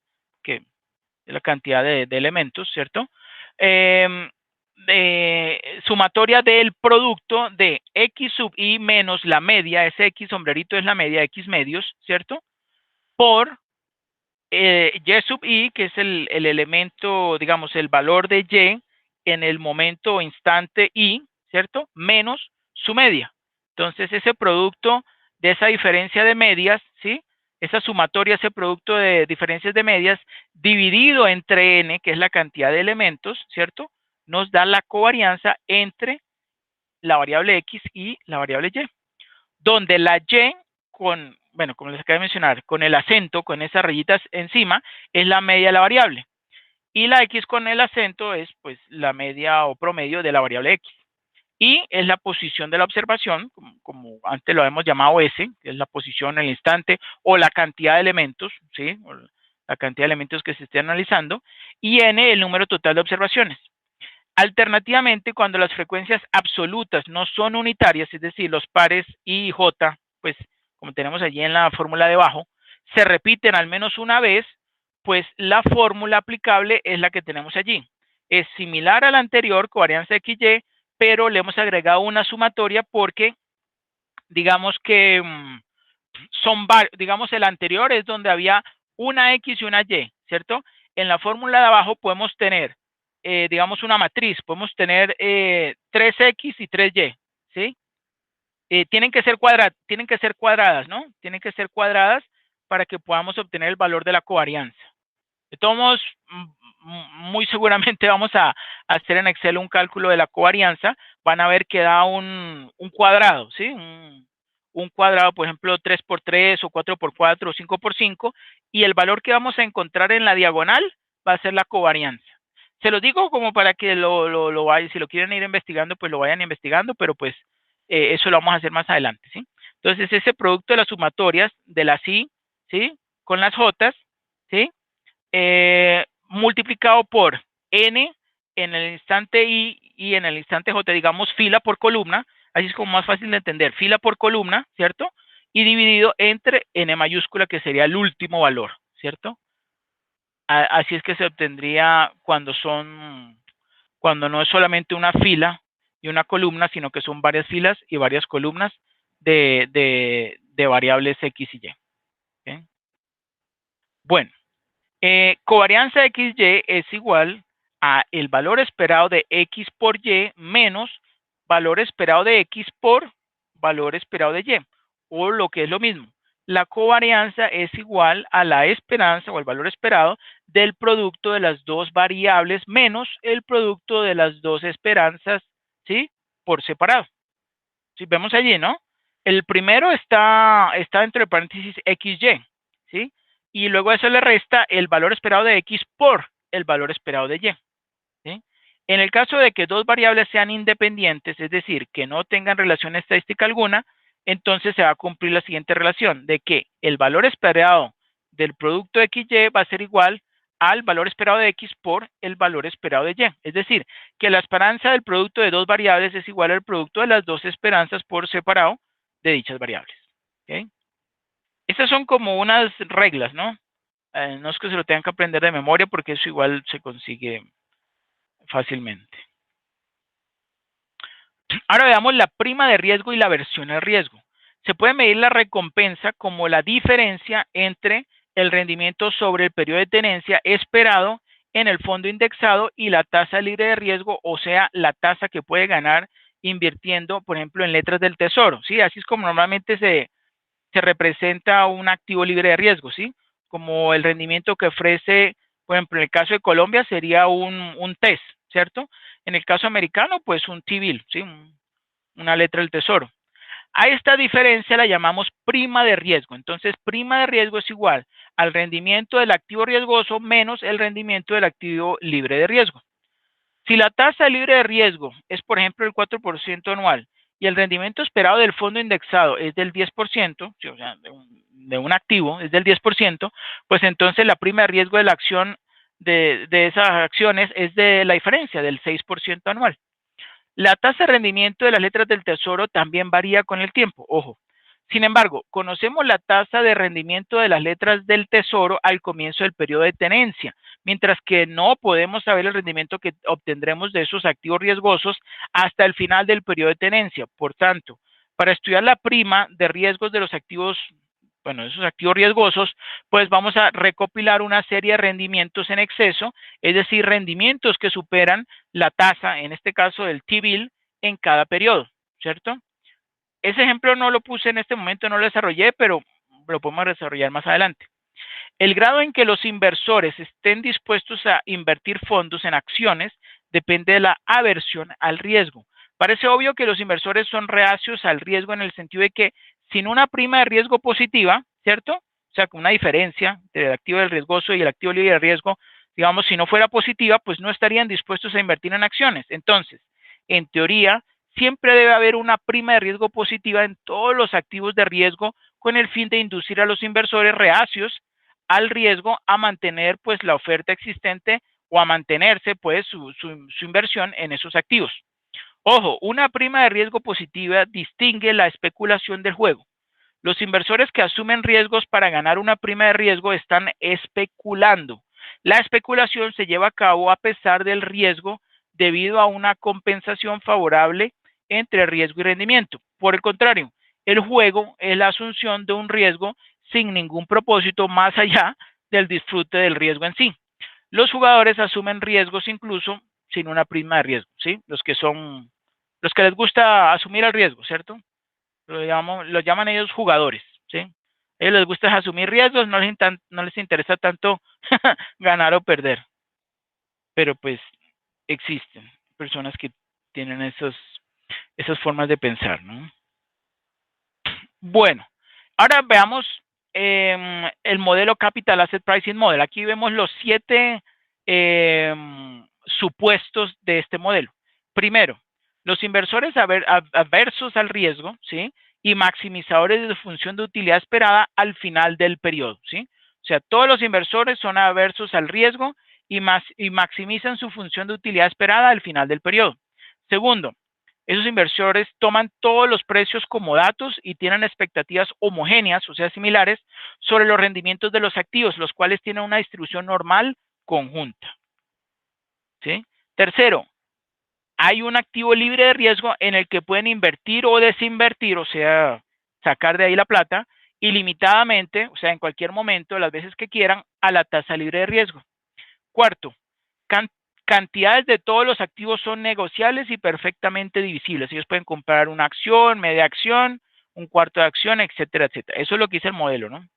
No es que se pueda hacer en la vida real. Quinto, los inversores consideran solo media y varianza de los rendimientos, ¿cierto? Y sexto, la información es gratuita y está al alcance de todos los inversores. Y séptimo, no existen impuestos, no existen leyes regulatorias, costos de transacción en el mercado, ¿sí? Ni cuotas mínimas que hay que cumplir, ¿ok? Y esa fórmula que tiene a la derecha es precisamente la de el valor esperado. El valor esperado, ¿sí? De esa cartera, ¿sí? Que sería el ERI, ¿cierto? Que es igual a RF, que es el rendimiento del activo libre de riesgo, que en este caso sería los T-bills, ¿sí? Más el beta, ¿sí? IDM, ¿sí? Multiplicado por el valor esperado de la diferencia, ¿sí? Entre el rendimiento del mercado y el rendimiento del activo libre de riesgo. Ese beta multiplicado por esa diferencia se conoce como prima de riesgo, ¿sí? Bueno. Entonces, ¿qué más? Los supuestos 1 y 7, los que acabé de nombrar, implican que CAPM está basado en los postulados de la teoría microeconómica, donde el consumidor, o sea, el inversor, elige entre curvas de indiferencia que en términos de riesgo y rendimiento le dan la misma utilidad esperada.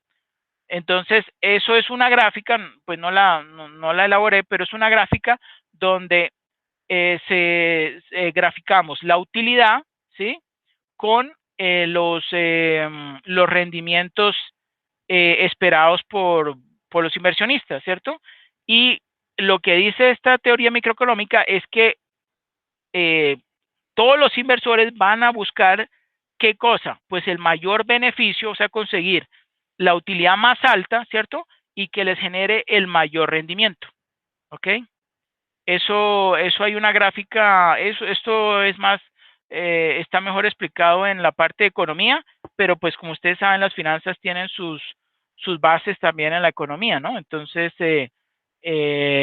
ahí está muy bien explicado. Si ustedes pues necesitan, yo les puedo conseguir esa gráfica, pero en términos generales, eso es lo que dice, ¿ok?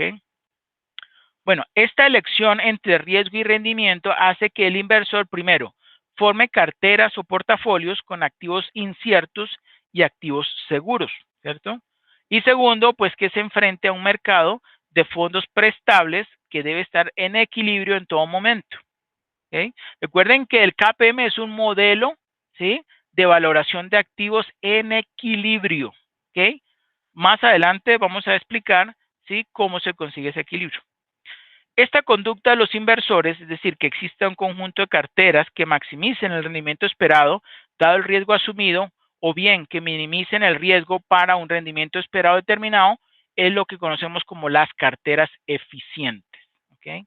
El KPM requiere que exista equilibrio en el mercado, o sea que los precios de todos los activos pues deban establecerse de modo que la oferta de todos ellos sea igual a la demanda para sostenerlos, ¿sí?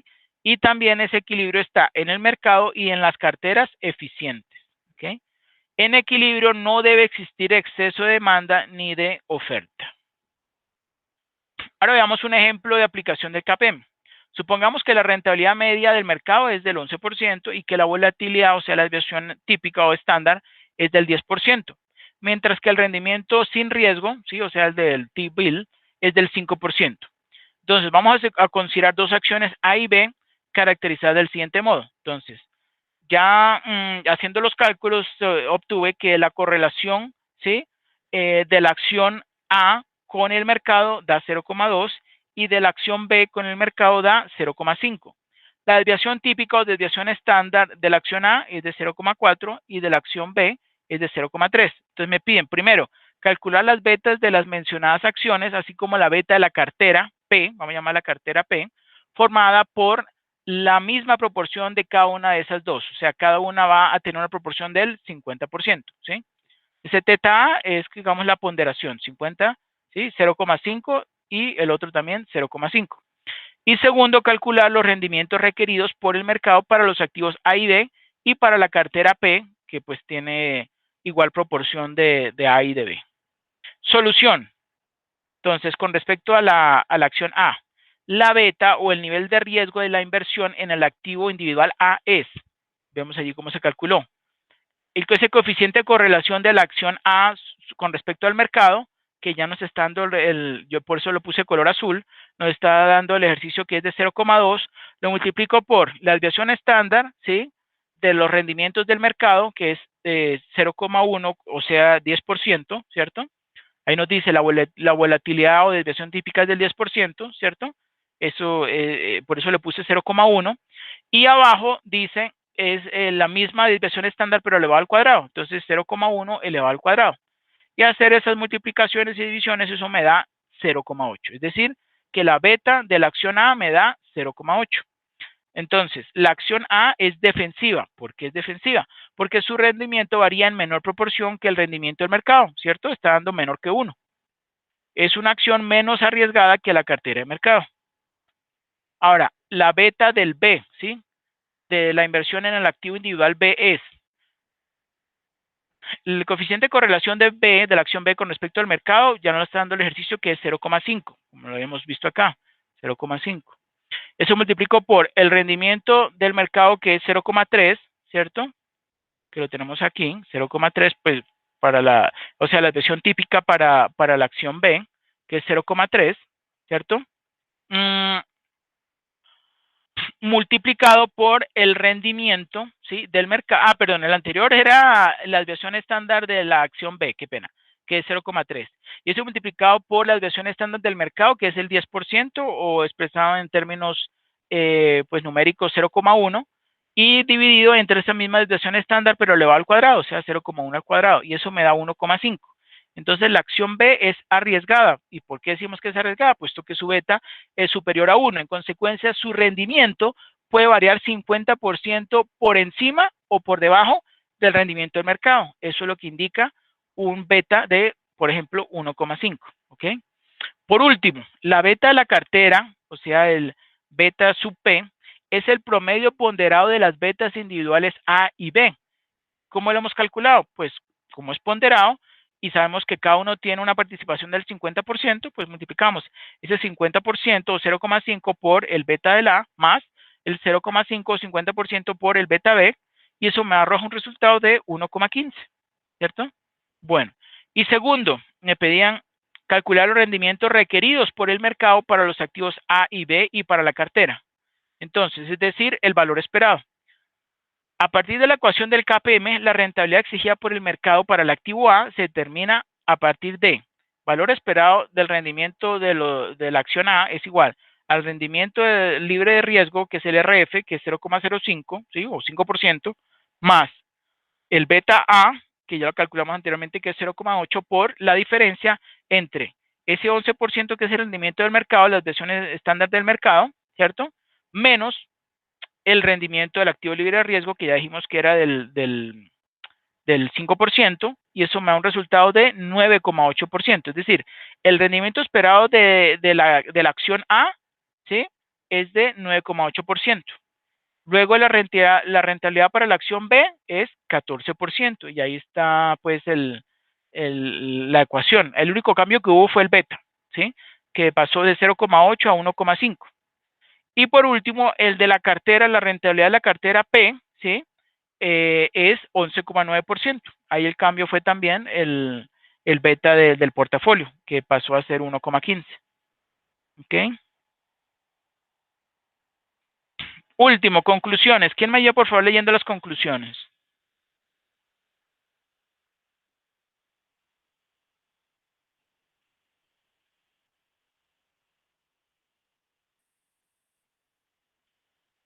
Fabián o David.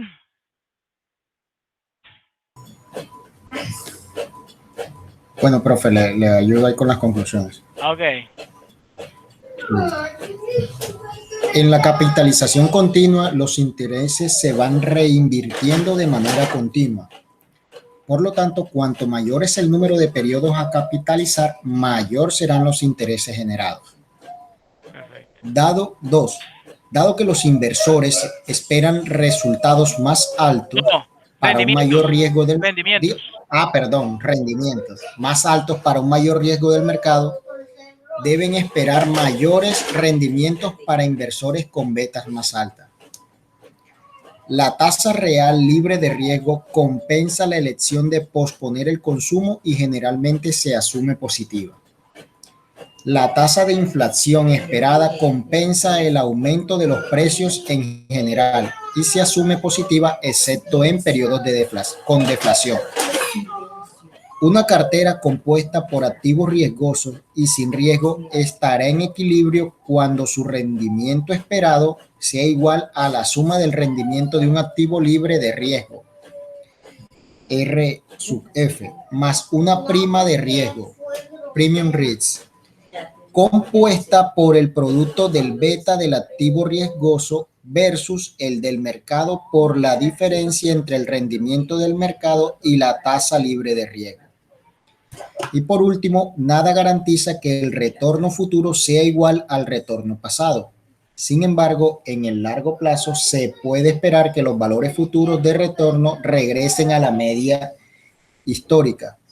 Esto está relacionado con el teorema del límite central. Ok, muchas gracias, David. Y yo les quería agregar algo sobre el teorema del límite central, ¿cierto?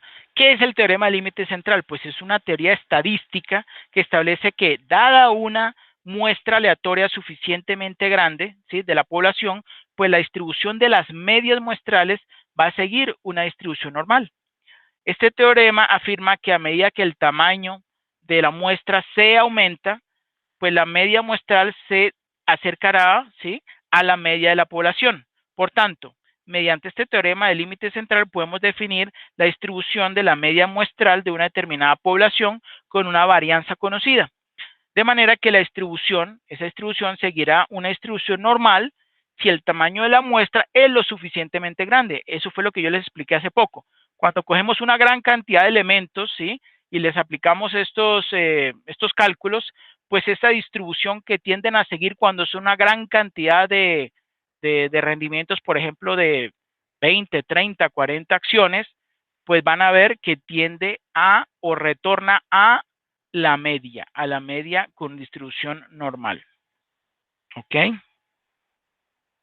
Bueno, eso sería todo. Muchísimas gracias a todos por por su asistencia. Qué pena por ese inconveniente que se me acabaron las baterías del teclado y del ratón.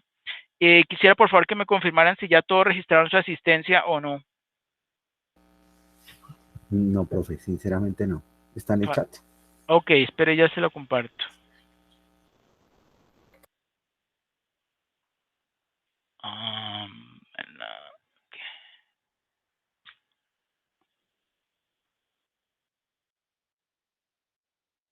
Listo, Fabián, ahí lo publiqué en el enlace en el chat. Listo, profe. Muchas gracias. Ok, con gusto. David, ¿usted está ahí con mis ladies? ¿Está hablando con mis ladies? No, profe. Sí, profe, aquí estoy. Ahí está. Bueno, mis ladies, por favor, registre su asistencia, que no se ha registrado. No, profe. Ya miro, profe, es que aquí el celular se me dificulta. Ya miro a ver si acá tengo. Ya va, profe. Ok. Ya miro. Ya va. No me vaya a colgar, profe. No colgar. Bueno, ¿qué les pareció el tema de hoy?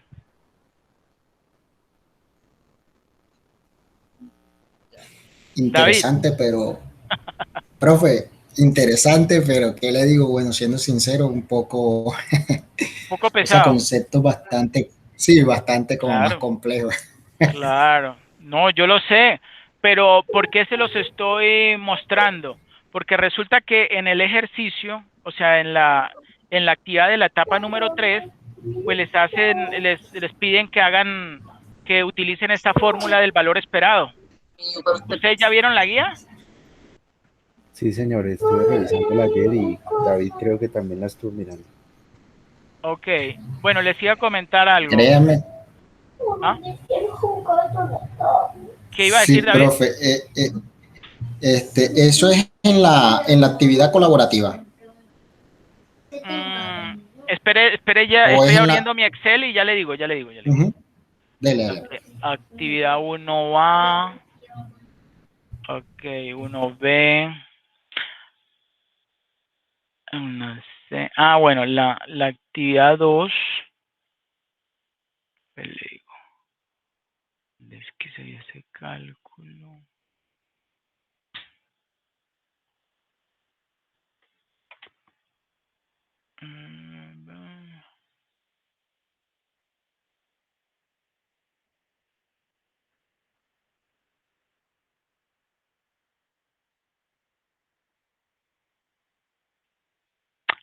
Sí, en el D. Ojo, anoten ahí. En el ejercicio de la actividad 1D, ahí van a tener que utilizar pero ahí creo que les dan incluso la fórmula, ¿no? Creo que ahí les dan la fórmula para que calculen el valor esperado. Si quieren, abran la guía, por favor. Abran la guía de actividades.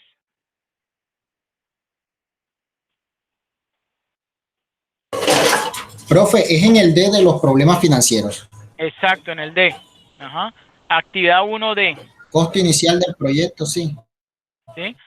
Ahí dice, exacto, ahí dice calcular TMRR de acuerdo con los siguientes libros, ¿cierto? Entonces, ese TMR, si ven esas variables que le dan, corresponde a qué? Pues corresponde al valor esperado, ¿sí? O sea, al KPM, al valor esperado del portafolio, ¿ok? Yo sí decía que eso no lo había visto, profe, porque ese... Miren lo siguiente, ojo con lo siguiente.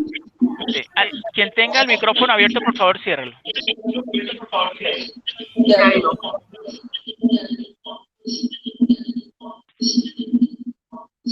Vaya, te rompí el vidrio, vaya, yo no me malogré. Mi ladies. Sí, dígame, profe. Cierre por favor el micrófono un momento, porque es que hay mucha interferencia. Ok, listo. Bueno, ojo con lo siguiente. Nosotros vimos hoy el KPM simplemente con el activo libre de riesgo más el beta por la diferencia entre el rendimiento del mercado menos el rendimiento del activo libre de riesgo, ¿cierto? Pero resulta que en este ejercicio les agregaron dos más, que fueron el riesgo país y otros riesgos, ¿sí? Eso es en la página 4 de la actividad, guía de actividades, etapa número 3, ¿cierto? Entonces, ¿cómo van a hacer? Como para que todos nos den el mismo resultado. Dentro del paréntesis, o sea, cuando al beta lo multiplican por el rendimiento del mercado menos el rendimiento del activo libre del riesgo, súmenle ahí el riesgo país, ¿ok? No, perdón, no, qué pena, súmenle el que dice otros riesgos, que es del 7,5%. Dentro del paréntesis, entonces colocan riesgo del mercado, ¿sí? Que es ese 7,8%. Bueno, luego ustedes lo convierten a la tasa efectiva anual, ¿cierto? Ese 7,8% nominal anual semestre anticipado, menos el rendimiento del activo libre de riesgo, que es el 4,57%, que está en efectivo anual, y le suman el que dice otros riesgos, que está también en términos efectivo anual, que es del 7,5%, ¿cierto? Y luego a ese le suman el riesgo país. ¿Por qué no colocar el riesgo país dentro del paréntesis? Porque vamos a suponer que en las condiciones del mercado de esta empresa, ¿sí? O bueno, de este inversionista, son diferentes, ¿sí? A el riesgo país que estaría asumiendo con una economía bastante diferente, ¿cierto? Por eso ese lo colocamos más, ¿sí? Más, fuera del paréntesis, más ese 3,89%, ¿ok? ¿Sí estamos claros? ¿Sí estamos claros? Profe, venga, ahí en ese ejercicio exactamente, yo lo estaba haciendo. Bueno, primero hay que hacer la conversión de todas esas tasas, ¿cierto? A efectivo anual, ¿sí? Exacto. Ojo con lo siguiente. Ustedes primero van a evaluar el proyecto A, ¿sí? El proyecto A y el proyecto B. Ah, este ejercicio además está incompleto. ¿Están ahí anotando lo que les estoy diciendo o no?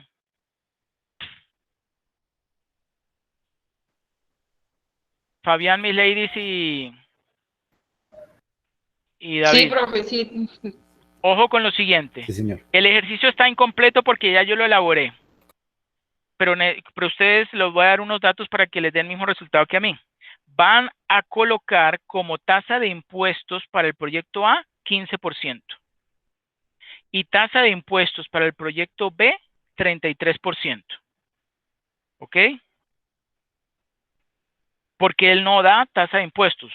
Y resulta que si les mandan, y si piden calcular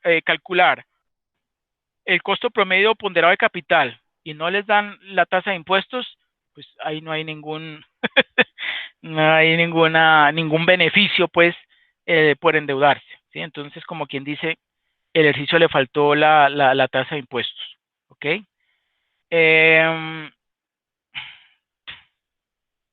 Bueno, entonces ustedes calculan el valor presente neto del proyecto A, el valor presente neto del proyecto B, ¿sí? Y, ojo, no les va a dar el resultado aún. ¿Por qué? Porque todavía no han calculado la tasa de descuento, ¿cierto? La tasa de descuento, ¿cómo la obtienen? Primero, realizan el cálculo del valor esperado, ¿cierto? O sea, utilizando el valor esperado del RI que acabamos de ver, agregándole el riesgo país y otros riesgos, ¿cierto? Luego de eso, entonces, ustedes van a hacer un costo promedio ponderado de capital, ¿cierto? Donde ese resultado que les dio del CAPM lo van a tomar como si fuera el rendimiento del equity, o sea, el rendimiento del capital, ¿sí? Lo que les está dando, digamos, su inversión, ¿cierto? Y además, ¿por qué tiene lógica? Porque es que el procedimiento, la metodología normalmente utilizada para que las empresas calculen, ¿cierto? Su costo de equity es el CAPM. Entonces, por eso seguramente la profesora que diseñó este curso, pues, bueno, le hubiera puesto realmente costo del equity en lugar de colocarle TMRR, pero pues es lo mismo, ¿cierto? Y el costo de la deuda, ¿sí? Ese sí ya se los dan a ustedes, ¿cierto? Que es 15,67%, ¿cierto? que es nominal anual semestre anticipado. Entonces, ustedes ya saben las normas, todo lo conviertan a efectivo anual y luego aplican la fórmula del costo promedio ponderado de capital. Ustedes se lo saben de memoria, ¿no? Que es la proporción de deuda con respecto a la sumatoria de deuda más capital, ¿sí? Multiplicado por el costo de la deuda, multiplicado por 1 menos impuestos. Y eso más la proporción de equity con respecto a la sumatoria de equity más deuda, multiplicado por el costo de el equity o de capital. Y esa sumatoria, esas dos ponderaciones, pues les da el costo promedio ponderado de capital. ¿Sí me hago entender? Ese es para la parte, el A, ¿cierto, profe? Eso es para la actividad 1 y el punto número D de dedo. Ese es el D. Sí, todo eso Ah, es en sí, el sí. D. Sí, sí. ¿Sí? Disculpe ahí otra vez. Me dice que para el D, para la alternativa A, el impuesto es del 15 y para la B el 33%. Correcto. Y a la hora de calcular el rendimiento esperado, o sea, al aplicar el KPM, la fórmula del KPM, entonces colocan dentro del paréntesis otros riesgos, ese 7,5% efectivo anual, ¿cierto? Y fuera del paréntesis le suman, el riesgo país, porque vamos a suponer que el riesgo país es diferente a, digamos, al comportamiento del mercado de la empresa que está evaluando, esos proyectos que está evaluando, ¿ok? Profe, me comparte el link. El link, ya yo se lo compartí, mis ladies. No, a mí no me sale acá. Bueno, lo vuelvo a compartir. Gracias. Ya. Está ahí en el ¿qué? En el chat. Se acuérdense que cambió un poco la presentación ahora del Meet. Ahora tiene un simbolito ahí como de una hojita. Y dice chatear con todos ahí. ¿Qué me decía David?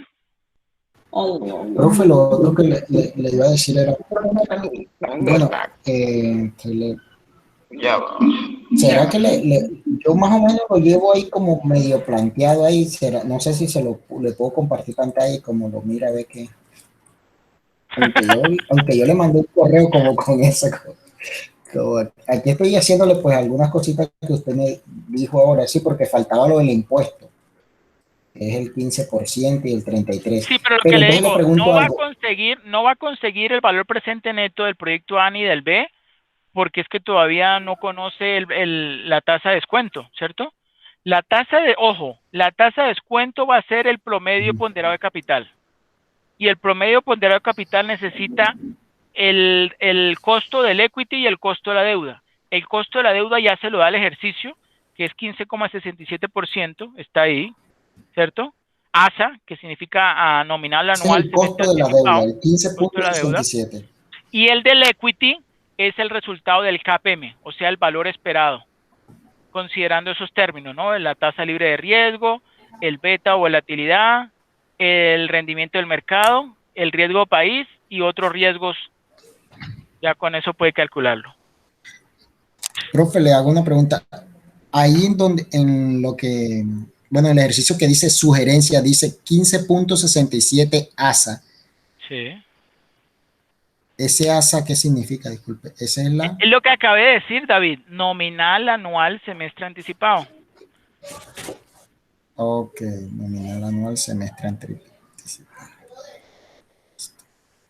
O sea que esa tasa hay que convertirla. Exacto. Todo conviértalo a efectivo anual. Profe, ¿Ok? una pregunta. Lo que yo Sí. no he entendido es que supuestamente uno tiene que escoger alguno de esos 5 puntos o tenemos que Sí. hacerlo los 5. No. Pero ojo, si hay algún estudiante de su grupo que no participa, que yo ya sé que hay alguno del grupo que no participa, pues lo hacen los demás, si les parece. Entiendo. O sea, al Porque yo voy a final, evaluarlos todos, En el documento colaborativo tienen que ir los 5. Sí. Ujú. Claro, entiendo. ¿Y la actividad 2 no tiene nada que ver con la 1? No, Ya, sí, es que esa parte ahí de cuando inicia la actividad 2 pareciera que estuviera hablando de los parece. puntos anteriores, pero no, No. los datos están justo debajo. Sí. Es una tabla de amortización, mejor Sí, dicho, un flujo, no, una tabla de amortización, pena, un flujo un flujo de fondos. de fondos con ingresos, egresos, ¿cierto? Y ahí entonces ustedes calculan el valor presente neto, la TIR, el PRI y no más. Profe, y después del punto E de la actividad 1 que dice tabla 2 flujo neto de fondos, esto es solo para el punto E, no para todos. Espera un momento. Ujú. ¿En cuál exactamente? ¿En qué página? Después del E en la página 4. Esa tabla. Sí. Es que dice tabla 2 flujo neto de fondos. Sí, señor. Eso es solamente como para, y además está incompleto, ¿no? Sí. Solamente la profesora le puso ahí la inversión inicial y los 3 ingresos, pero falta agregarle los costos, la depreciación, los intereses, la utilidad antes de impuestos, el impuesto, los abonos y el flujo El neto. flujo neto. Se entendería que hay que llenar la tabla, pero eso es solo para el punto E. Sí, eso es Ya. solamente para el punto E, sí, es Bueno, correcto. listo. Eso No, es correcto. Profe, con eso, profe, Ajá. en ese punto E, Sí. ahí hay algo que está como complicado porque ahí ¿Cuál? nos piden y que, por ejemplo, calcular la TIR por interpolación. No, eso háganlo con la función TIR de Excel, eso no se pongan a hacerlo manualmente, ¿no? Iba a decir, uy, ¿cómo? Ahí está, estamos como... De todo modo yo se lo expliqué, pero la verdad eso no lo hace nadie, o sea, eso se hacía en los años 80 cuando el Excel no estaba suficientemente bien desarrollado y se utilizaban unas tablas donde aparecían ahí los límites y uno en unas tablas ahí buscaba el porcentaje que más o menos se acercara a esos dos ítems que es el límite inferior y el límite superior. Pero como les digo, eso lo hace Excel ahorita en milésimas de segundo, así que eso no.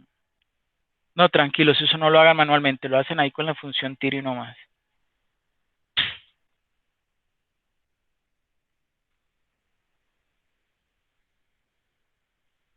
¿Listos? Listo, profe. Muchísimas gracias. Ok, con mucho gusto. Que pasen una feliz noche. Igualmente. Y si tienen alguna duda, pues me mencionan dentro del foro.